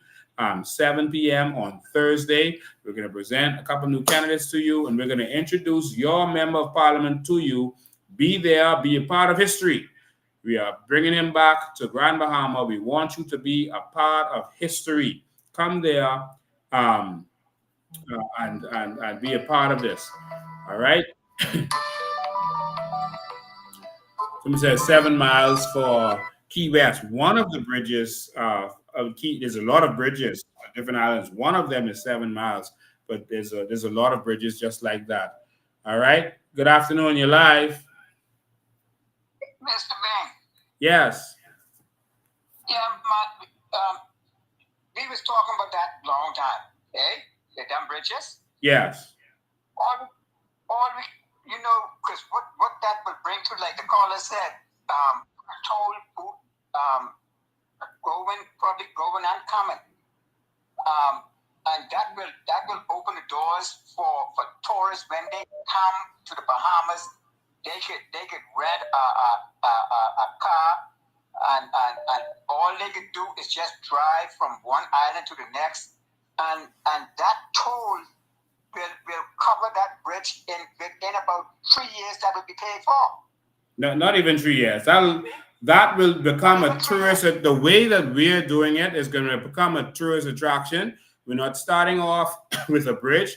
We're starting off with a overhead cable car system. All right, where you're going to be able to be transported. There's going to be one system that can take your vehicles, et cetera, et cetera. So you can go with your car. They'll come on a different cable, and you'll come on the passenger vehicle. And so you can make that trip every day, and you can live in Eleuthera and work in Nassau, or vice versa, if you want to, because it travels at high speeds. And so that's something that we're going to be doing. Like I said, we're already talking to the company. They're already doing it in Dubai. I've shown you all the videos, et cetera, already. So these are plans we're making to do major stuff in this country, not potholes and electricity 50 years later. Come on, man. But thanks for your call, man. But I don't, Mr. Bain, I don't see myself moving from back and forth from Exuma to Long Island. Yeah, man. I don't see that. I don't see that setup, that system already in place. All right. Thanks for your call, man. We're gonna make it happen. Good evening, call you live. Hello. Yes, I'm here. Yeah, good afternoon, Mr. Bain, the one and only. Yes, good afternoon. Yeah, man, I calling from Freeport, man. I just wanna congratulate to the COI team. Thank you, man. And I want to send a special one out to Mr. Iram Lewis, man. Awesome. Job well done. Awesome. You gonna be there on Thursday? Man, all day. All right. Don't come alone. Bring someone with you. Man, come on. Listen, at the gas stations, they ring in COI in Freeport. Wow. At the parts store inside AID, they ring in COI. Wow. So I'm saying this to you, so I have something I need to answer from you while I have you on the phone. Go ahead. Okay, I know you mechanic savvy. So a 1,500 truck and a 2,500 truck, right? Yeah. What's the difference between those two trucks? The size of the engine. Okay, so why the government, the PLP and the F&M government been doing this to us, right? They charging the 2,500, they charging you $700 to license that. And the 1,500, they only charging you like $200, and they charging you the same amount of money as a dump truck. To license a dump truck. Wow. So a 2,500 truck. Wow. You know what I mean? Yeah. This nonsense has to stop. We're not gonna be a country dependent on taxes anymore. So all of these little tricks they do to raise more money, all of that is gonna end. We're gonna make money from our natural resources and our carbon credits, etc. So I applaud you. Yeah, so we're gonna change that. Not that you won't pay any licensing fee, but it's going to be a reasonable licensing fee to license your car. And that money is going to be directed to paving your roads and providing you service, making sure the stoplight works, et cetera, et cetera. And you know what I want to say to you, sir, because I don't want to take too much of your time, right?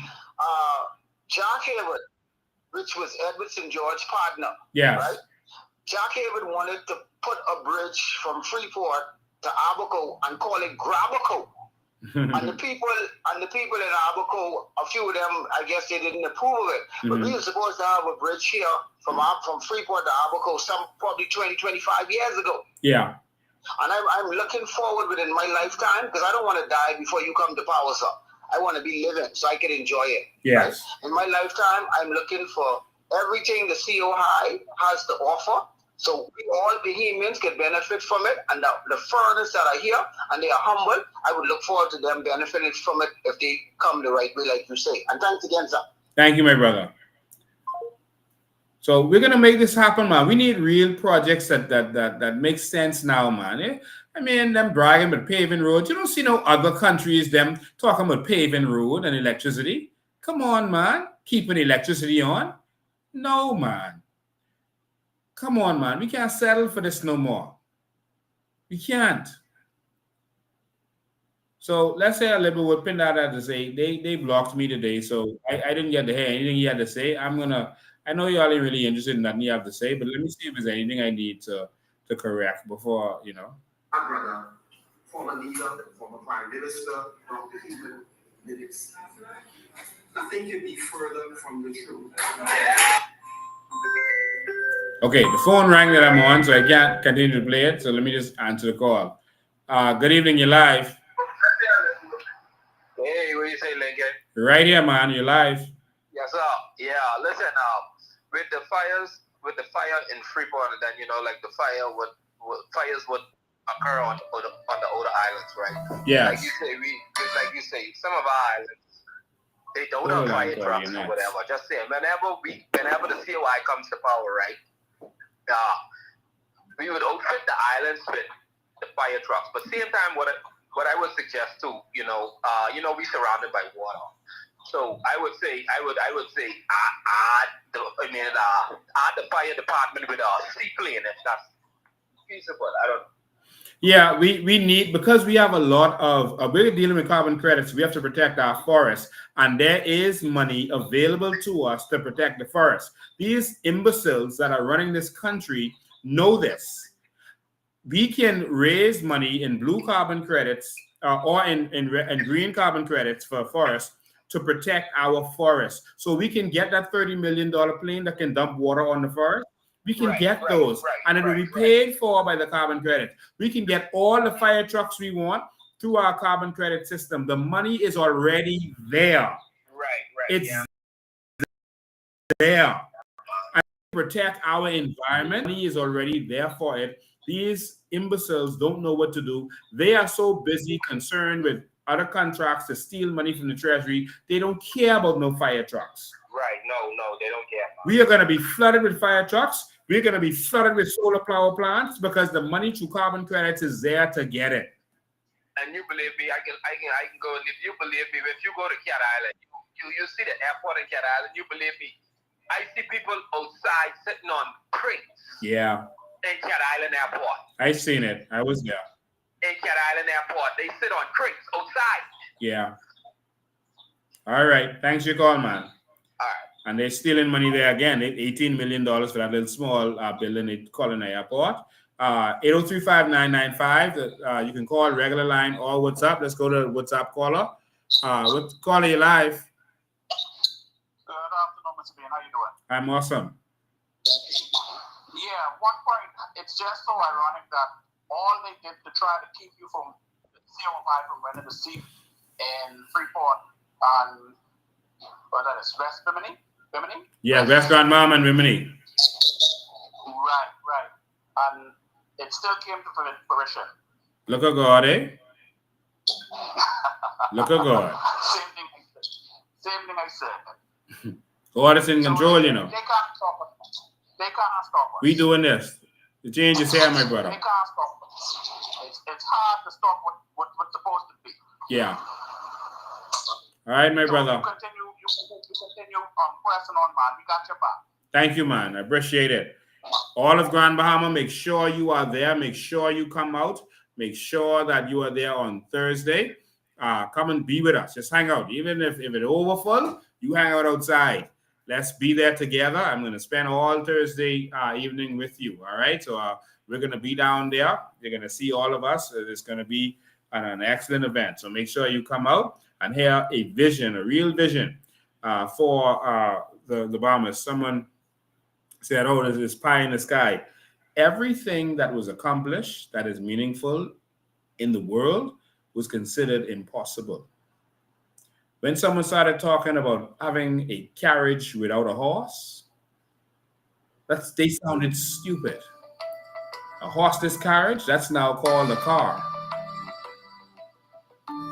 They were like, how are you going to power this car? How are you going to power this horseless carriage without a horse? It doesn't make sense.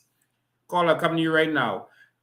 When they invented the train, they said the train couldn't work because it was going too fast. It would go so fast that you would stick to the seat and you would have nosebleeds and it could kill people because the speed was too fast, too much G-force. You know how much speed they was talking about? 15 miles per hour. We have humans who could run faster than that today. Hold the line, regular line caller, you're next. And so everything that's worth doing, people say it's impossible. Optimists always sound smart. Pessimists always sound smart. Optimists always get things done. All right? Always remember that. Pessimists always sound smart. They could always tell you why you can't do something. But the optimists always get things done. So you can listen to these people saying you can't do this, you can't do that, you can't do it. You can't do it. But we can get this done as a people. We can have some vision for our nation, man. We can have some projects that we could do and be proud of, that the people from the rest of the world could come to see. Well, you heard they did this in the Bahamas? Let's go see. Just like Dubai did. We could build the tallest building. We could have a city that works. Everyone want to go see Dubai. And we right next door and next to America, and we still scraping 10 million dirhams. And we proud of that. What's up, caller? You live? Go ahead. All right, what's up, caller? Go ahead. All right, not to you next. I don't know if you could hear me. Yeah, go ahead. But you is the when I back down and I just really think and reason with myself, be real with myself. Do you know every prime minister did something against the Bahamian people? You said every prime minister did something against Bahamian people? Oh Lord, you breaking up so much. Why don't hang up and call right back? Because you breaking up bad. All right, just hang up and call right back. I'll get the other caller. Call you live. Good afternoon, Mr. Bain. How you doing? I'm awesome. Good. I'm calling in because you're doing an awesome job and we love you. Thank you. I love you too. Okay, my COI family. God bless you. All right. God bless you. All right. All right. So if you're in Grand Bahama, make sure that you are there next week, Thursday. Okay, let's get this. Got a call. Call you live. Hello? All right. We can hear you better now. All right. Yeah, man. I was just saying, and I want you to think about something. Every prime minister we had did something to the Bahamian people. And I don't think we never ever really realized what they say based on how these two-party system run through. What was one of Hubert Ingram's biggest line to us when he said the Patelco? Did he say something like Bahamians must not apply? Bahamians need not apply. Yes. Perry Christie, what was one of his favorite line with the gambling bill? He never stepped down because we didn't vote for that, right? Yeah. And you could move freedom. And this is to me, this to me is like more than serious because you know I was in the States and I was talking, my best friend, daddy's an FBI. And let me show Bahamian people if they think the United States dumb to what's going on. And I said this once and I'll say it again. I don't know if I may not be old enough, but I hear there was a point in time when you used to get passport with indefinite visa. Is that correct? Yes. I had one. Do you know now they do the visas in years? Yes. Now, I want you to go to Google Translate and watch what they have for our English, and they slash it. It was just English, right? When they say what is our premier language, now they slash it. You understand what I'm trying to say? Mm-hmm. You have a prime minister now that's sitting. See, this fight, what they doing, I did everything against you based on what they trying to do. Right. Because I look at it like this. Whoever came before you and whatever you pick up, something got to give somewhere because it got to be like in my generation where we see that every prime minister was against me. Mm-hmm. Now I sit back, I call it from Freeport, and there's something, you coming back and forth, but there's something when you talk, I don't think you mention enough. So to the wider Bahamian, let me say this. Do you know, out to the shipyard, right? Right. Out to every big place that they have what they do in industrial. Do you know there's hardly no Bahamians employed? Only probably one or two are on contracts. Yes, it's graceful. Every apartment. One of these days, I want just drive you around. I ain't talking about around the city. I want to carry you through areas where that you walk. People from Ukraine, people from the Philippines. I'm talking about all over. Who comes here? And this thing just started. This was like in the Ingram days, and it's getting worse. Yes. So you face us out, right? So and this is a serious thing because you ain't speaking on it. I listened to you because this would be my first time voting, and I see somebody with talking it, but I still heard Freeport is a state where no other island should mark this island. No other island. You see what they billing out to that cruise line where they billing out here? That cruise line with everybody jumping up around about. Yeah. You see the wall they putting up to keep us up? Yep. Did you been out there yet? Yep. Wall. Did you see security that you can't? It almost remind me when you're celebrating your own port. Now that I sit back, they got a fence there. You understand? Like, so what I'm saying is when you squeeze me, and I don't have no job. There's no jobs in Freeport. And if you look at the people who they bring in here to well or whatever the case may be, I'm asking you now, why you can't pair somebody up if you saying I can't do it? Why you can't pair somebody up with me, train me for 3 to maybe 5 months, and then get rid of the person and then, make it a policy. Then I have this big thing about the barges that would never stop digging in Freeport. Here's what has bugged me. I don't know if you know the young gentleman in Burkina Faso in Africa. You know about him, right? Of course. He tear up. Did you know he tear up every deal? Let me tell you why I say this, because it never came to me until I hear you start talking it, and then I get a little interest. I was hearing you here and there, then your voice wasn't loud. Then it started to get loud. Like when you sit in your car and you play sweet music at a certain, but then when you enter it, you turn it up where that bass kick. Yeah. Now, look at you, right? So now I ask myself, why we arguing with Brent Sivan again? When that never, if I as the owner of the land, part of this, I was part of that. I mean, I get stake in it because I was born, my mother is a behemoth. The mother before her was a behemoth. How much? You understand? I have no bloodline other than this country. Here's what I say, but I never, ever had a chance to give a voice in how our minerals was going. I have 2 things to ask you and see how you answer that. Why can't, let's just say if you get in power, why can't you destroy every contract that was given to people? I don't care what the lawyers say. And then put it to a referendum to the people if they want our mineral. Because don't tell me you digging out something from when I was going to school and you still doing it night and day.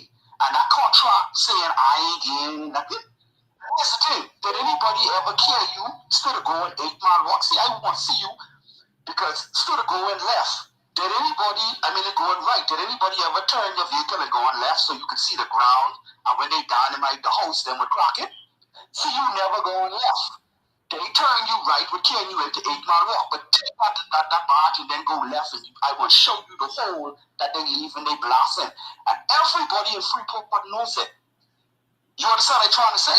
Yes. So my question to you, see, because I never voted before, and I want to. I hear you, I feel you, but this is one burning question. From each, I sit down and I listen to each prime minister in their lifetime would say something against the people of the Bahamas. I don't care about people voting for party. You all can go that way because that's a party thing. But here's what I concerned about. If you look at my son and my daughter would leave in the island, I'm telling you things like they never come back because they just can't see it. So where is something that we believe in as being people? When I look at you making everybody with DNA color, look at the people with representing the land they selling, white. You look at everybody here who get a job. You know the only people with celebrating on Friday, and I want to drive you around. Forget about the talking point. I want to drive you around. Look at the people with celebrating. The Chinese. The guys where they bring from the Ukraine and these ones where they bring it to this island and flood. And as hundreds come in and they go, they just keep flipping that. And nobody seems to monitor that. And here's where I say you could kill Pintado on all of this.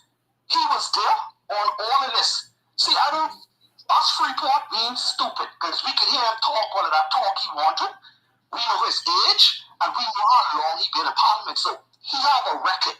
And the record state that I ain't even talking about annex. I'm talking about the jobs. And here's the hard thing I can leave you with, Lincoln. Mm-hmm. Even the bottom jobs, behemoths get the squeeze out of. Because now that you ain't bringing in no scientists, you ain't bringing in no thinkers like to say, let me bring somebody here who is Bill Carson or Bill. You ain't bringing in none of these type of people, but you bringing in a lot of what? What the one thing you always hear them talk about? Laborers. And you pick the laborers from the worst country in the world. Yeah. The worst country in the world, you pick the laborers from. Now, when you bring here, there's a lot of things were being thrown around except the truth about these people. There's a lot of things what you hear people talking about except the truth. And the truth is, it's easy because all you have to do, go YouTube it. This ain't back in the 80s when you couldn't hear and you only had to listen to a minister to try and tell you what is the truth or what is, you catch what I'm trying to say? Yes. And now, Freeport, if you look around, I don't know what is in Nassau. Nassau speak for Nassau, Freeport. Labor Tree, we speak for Freeport. Even if you say you want to go to the lowest thing, like they say, to cut grass, who are you competing with? You understand what our level's about? So my cry ain't a talking point. What I want to hear from you is what you gonna do with the contracts, what all the guys have, what to say, okay, this is theirs. The mining, what they doing. No, I feel like to come before me. How the hell somebody could take something from the Bahamas and gain off it, and we get the lower tier of that? All right, caller, I want you to save some for Thursday. You say a lot there. Save some for Thursday. I want to see you on the mic when we go. I can come sift you up because I want to vote. It ain't for none of these parties. Right. I say I sit in my car. And it's like you saying what I gotta say, but I want that base behind you. But I want you to answer, and I can stand back and listen. What you gonna do with the contract? All right, I'll answer that. That we didn't anticipate on that. All right, that for me, thank you. All right, hold the line. What's up, call? I'll get you in a sec. He asked me a question about the contract. Listen, some contracts we will have to tear up because of corruption. And other contracts, I don't want Bahama Rock to stop. We don't have to get a new contract with them. We can let them start digging for us. They've been digging. They're going to continue to dig. Government can get money in different ways. Government can get money through taxes. We could force them to pay royalties. There's other things we want them to do. All right? So there's no contract with Modern Salt at this time. The PLP had talked about doing one, but there's no contract. And so we're gonna get one. In terms of the Aragonite, we're going to make sure that they pay their fair share, renegotiate contracts, but we're also going to go into that industry. All right. So there's a lot to unpack there, but I'll talk a lot about it more on Thursday when we get there. But where there are contracts that need to be tore up, we are going to do that. We have the courage to do it. And so we are going to get that done. You don't have to worry about that. There will be no advantage for anyone other than Bahamians in this country moving forward. All right. So don't share it with that. We already have a plan for all of that. Everything we can expose just for saying its sake. All right. Because then they're going to know how you're coming at them. You have to be wise. All right. Everything we're not going to say ahead of time. Some things we're just going to do. All right. And I know some of y'all just want you to just say it because we used to politicians just talking, but that ain't us. All right. Everything ain't to say. You all know what our stance is. We've been exposing the natural disaster situation. We've been exposing the legal immigration situation. We don't have nothing else to say. We are at the point now. We ain't protesting. We have nothing else to say. We coming to take this country and do what benefits Bahamians. Let me take some calls. Caller, go ahead. Good afternoon, Mr. Bain. Good afternoon. You're live. Something that has queried me for a little while is when Trump started to state that he was going to do a reciprocal tariff on Bahamas. Why all of a sudden now all of our banks and different persons associated are now up in arms and stating that this is going to set us back some 20 and 30% when it's stated that we don't export anything other than crustaceans? That is something I've looked into. Okay, thank you. I'll answer that right now. So in terms of the tariffs have different effects because when the price of something raises, the price of other things is going to rise. All right. So if the price of food, electronics, etc. raises, other people who have to use these services are gonna charge more. And so if the banks have to buy computers, they're gonna pay more for computers. They put that in the cost of their service. All right. So everything that they have to pay more for, they are now gonna put it in the price of certain things. All right. And this is why we should have been trying to be self-sufficient for a very long time. This is not the first time that this has happened. All right. Richard Nixon did the same kind of thing, but he did it with a view to decreasing the dollar value so that it would hurt his opponents. And he decreased the dollar value intentionally because what happens? A lot of countries have dollar value bonds and treasuries, et cetera, et cetera. And so they bought it at one price. And if the price of it devalues, it hurts them. It doesn't hurt America because America can print as much dollars as they want to. So it hurts. That's what crashed Japan. And so Japan did a lot of trading with America. And so they were holding on US dollars, US dollar bonds, treasuries, etc. And when it went down, they lost. And that's what bankrupted them. Now their dollar is like 100 and something. Their yen is 100 and something dollars to one US dollar. It crashed their economy. And so Trump knows he's repeating what Nixon did, even by pulling it away from the gold standard. And so he's using tariffs also like Nixon did in order to accomplish this also. We can use this to advantage though, okay? And so if we still have the Caribbean Basin Initiative and we have to see how we negotiate that. And we are operating at a deficit with America, and their tariffs is to make sure that there's equality. We actually don't export to America. So our government should be negotiating with Trump to say, hey, we don't really export to you. And so this doesn't go for us. And then Trump's team should say, oh, yeah, not you, Bahamas. That's very simple. Also with the prices, next call, I'm going to come to you in a second. Also with the prices, with the fees that's put on the ships that's made in China. All right. China built from between 2020 and 2022, China built like 4,700, almost 5,000 ships. And so the other countries under them, South Korea and the other countries that are also shipbuilders, they built less. America only built that same period 12 ships. Okay, 12 ships. And so America is trying to get back into the ship industry because that's a national security issue. Because if America is dependent on ships made in China, they feel it's a national security issue. So Trump is trying to do things to empower America again. And so of those almost 5,000 ships that were built between 2020 and 2022 alone, now America is going to get $1 million every time one of them docks in America. Okay? And so 1 million times 5,000, that's a lot of money. That's $5 billion right there. That's not the other ships, the older ships and the newer ships, etc. All right. So, but we can take advantage of that.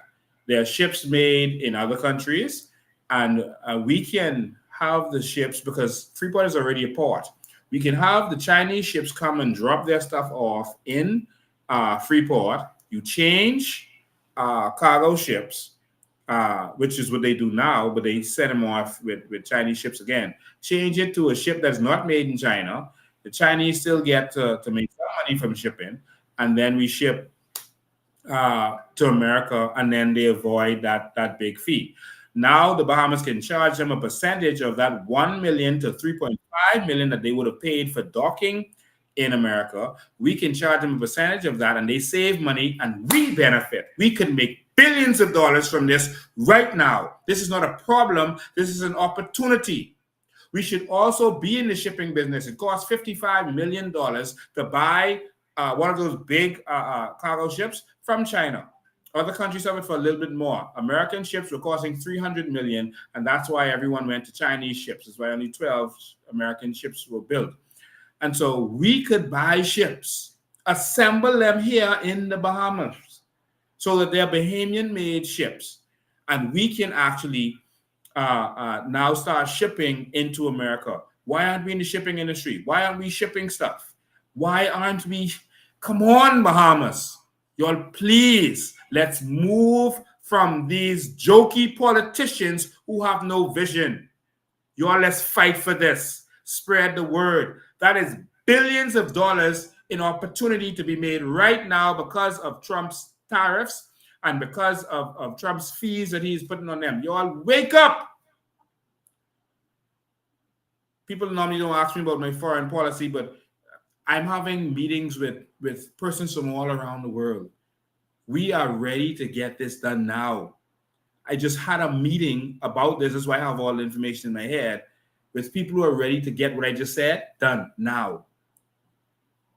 Foreigners who want to partner with our sovereign wealth fund. They get a percentage, Naaman people get a percentage, and they get it done. They have the expertise, etc. that we don't have. They get it done. In every industry, they are waiting right now to work with us. But y'all got to wake up. Get rid of this red and yellow nonsense. We can move up, man. Let's go to the next caller. Caller, you live. Go ahead. Hi.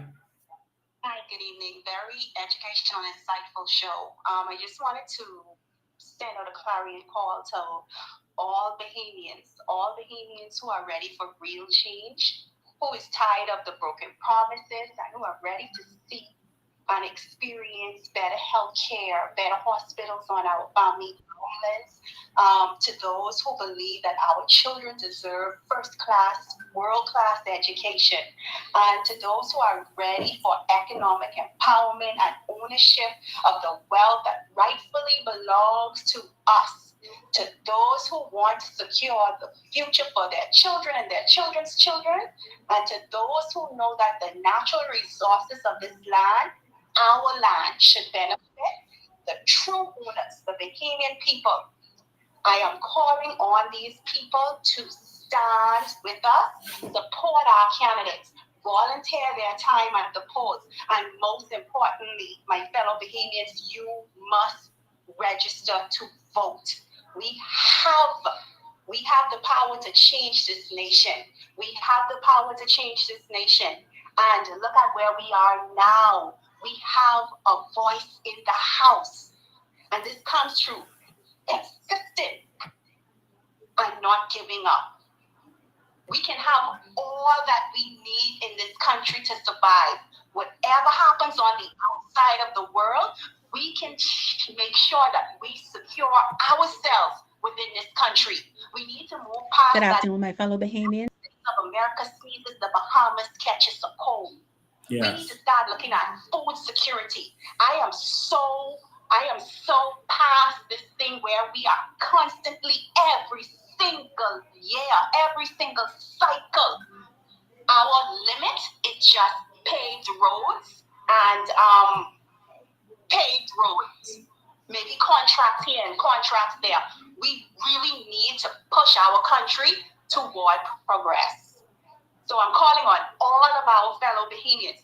I don't care if you support or not. The most important thing is to focus on where this country is going. Register to vote. We have the Women's Alliance that is on course. We have the Men Alliance. The Youth Alliance has now taken up. If you are interested in joining these associations or organizations or becoming a member, sign up with the Coalition of Independence. Be a part of history, because I'm telling you, Bahamas, history is currently right now in the making. Be a part of this change. Thank you so much, Mr. Bean. Thank you, Ms. Green. And I actually want to congratulate you on having the courage to do the debate. I know you had a headache that night, and you held firm, and a lot of us was concerned about you, but that shows real courage when you can push through no matter what you're going through. That's real courage. Thank you, man. Thank you so much. All right. Bye-bye.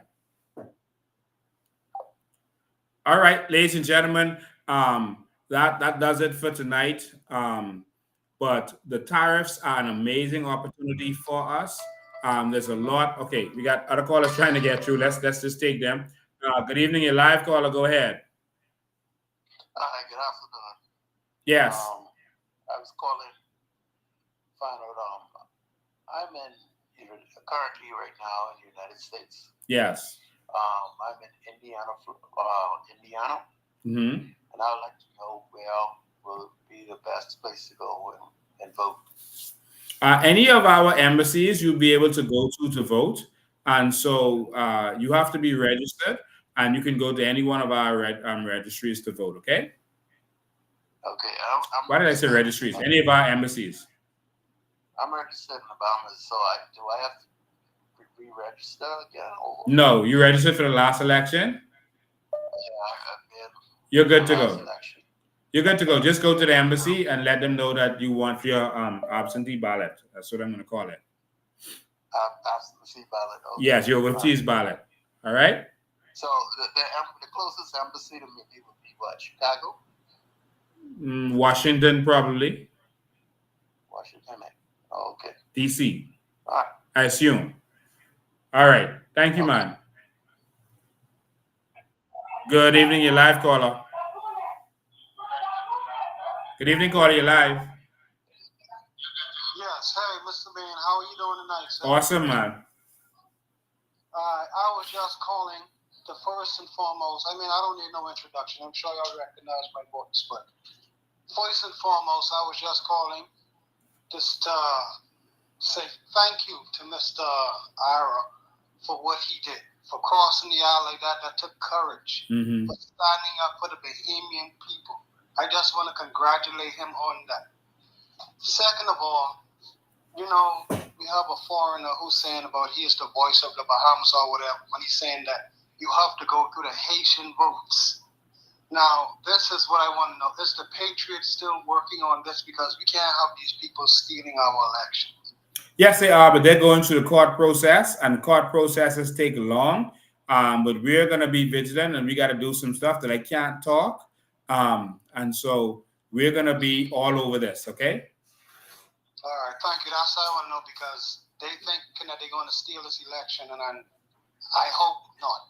Yeah, Bahamians, it's time for us to rise up. I know the other politicians don't mind them being a part of our election because they feel as if that's a voting block for them. However, Bahamians should only be voting in this election. Yes. And every other election. So, Mr. President, I hope you hurry up, get it, and fix it all. We're going to fix it. All right. Thanks for your call, man. All right. So, ladies and gentlemen, I can't take any more calls. So, the big announcement that the FNM had today was that they were announcing that they're not going to allow minister run. There it is. My brother, former leader, former prime minister, Dr. Iram. Nothing could be further from the truth.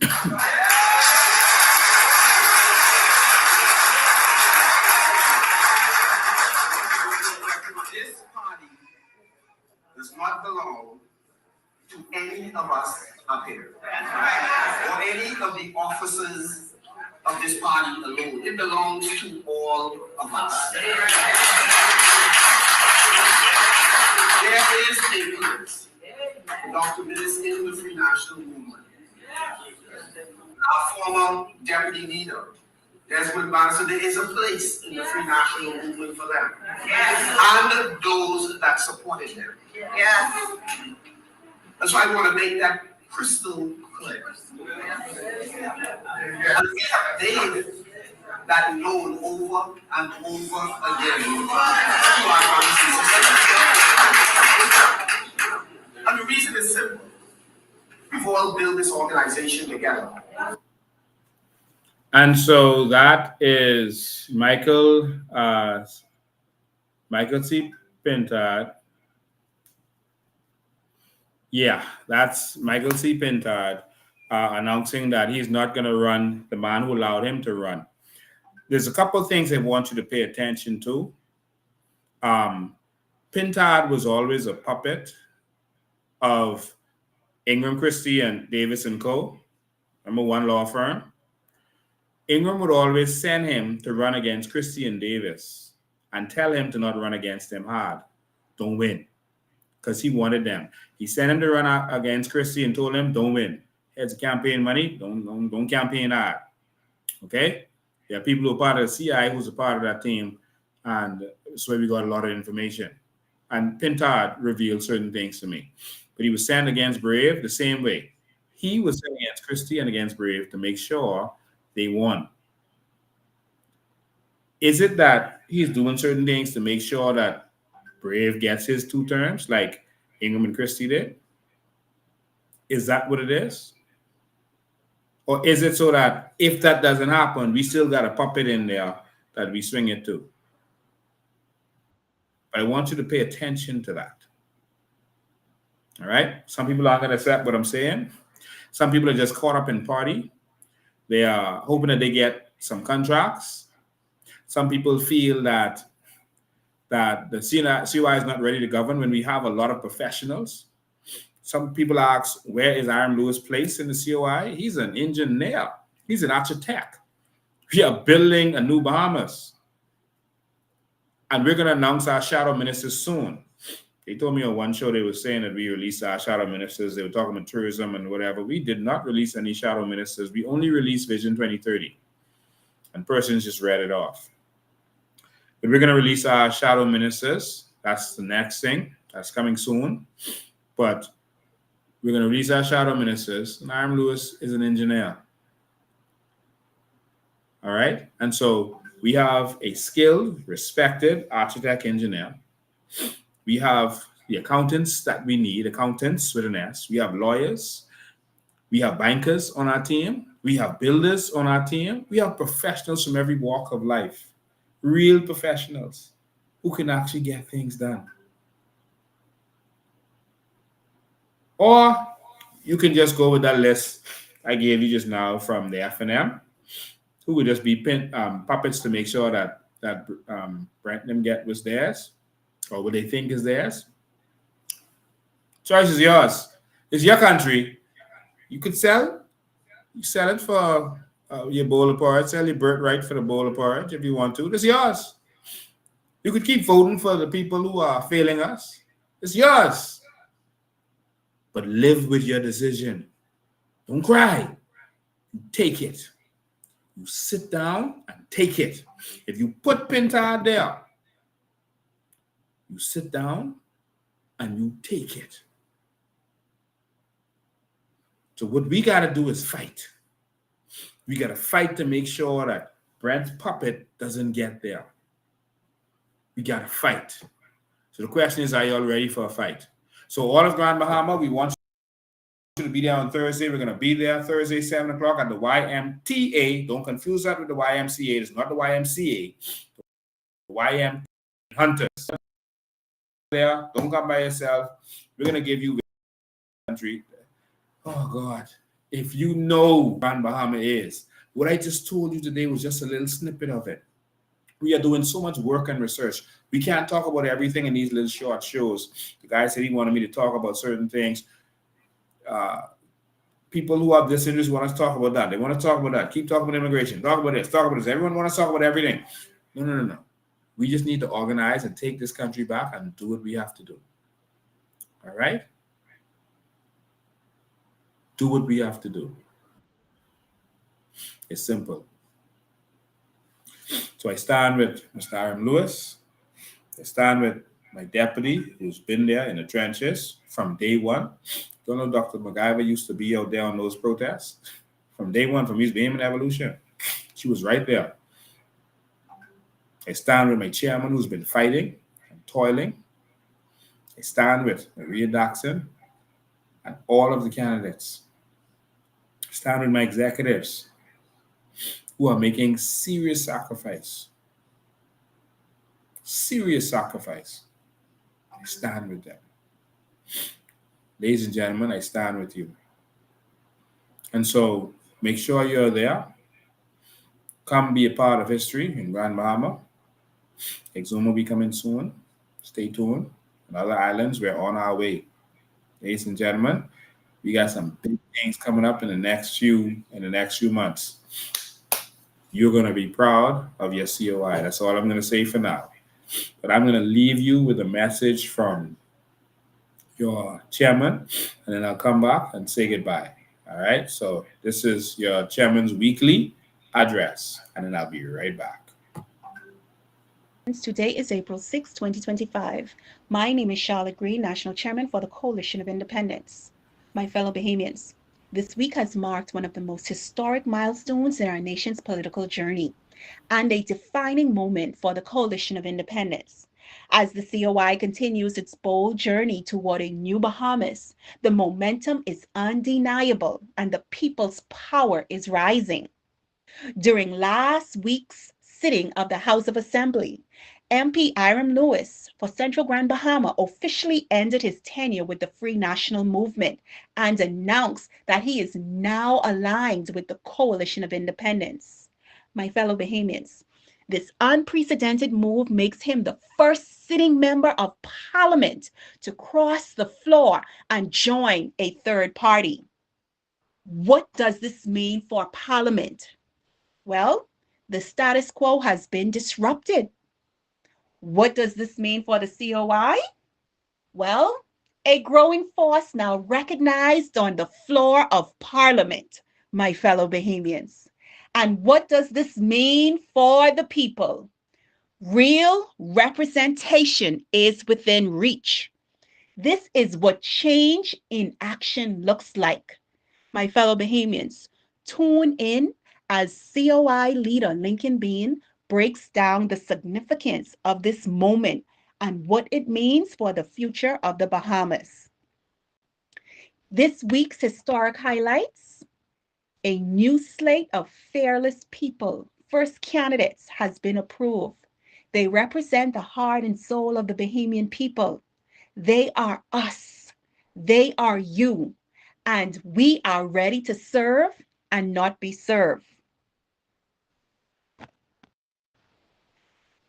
The organization would also like to bring to your attention that the youth branch has been launched. The COI youth branch is officially active. The next generation is informed, engaged, and ready to lead the way.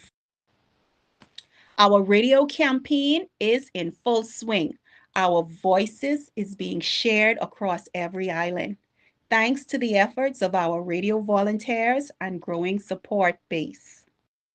My fellow Bahamians, the movement is growing from street to parliament, from island to island. The people are organizing and the old political order is being challenged.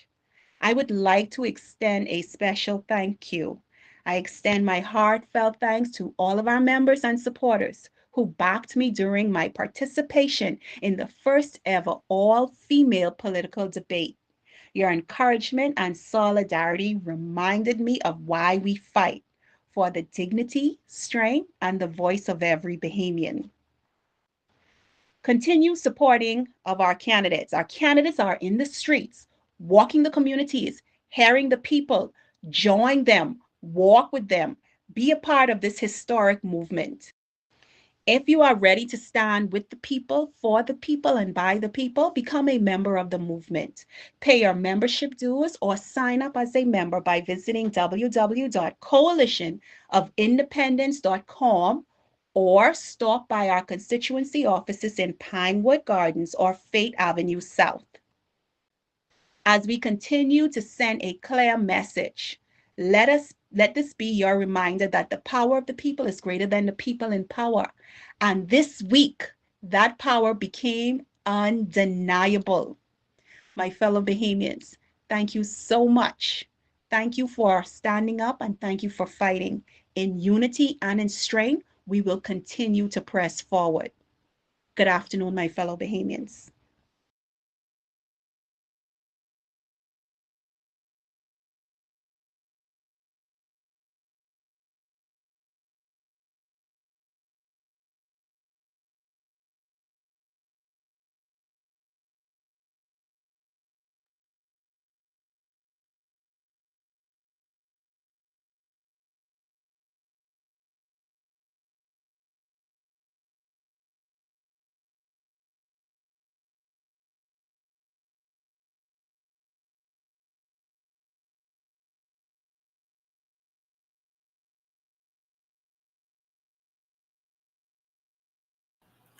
Of course, I'd like to say, of course, that picture there was Elder Dames that you just saw. That was Elder Dames and his wife. We're going to say a happy anniversary to them. 51 years of marriage. 51 years married to one person.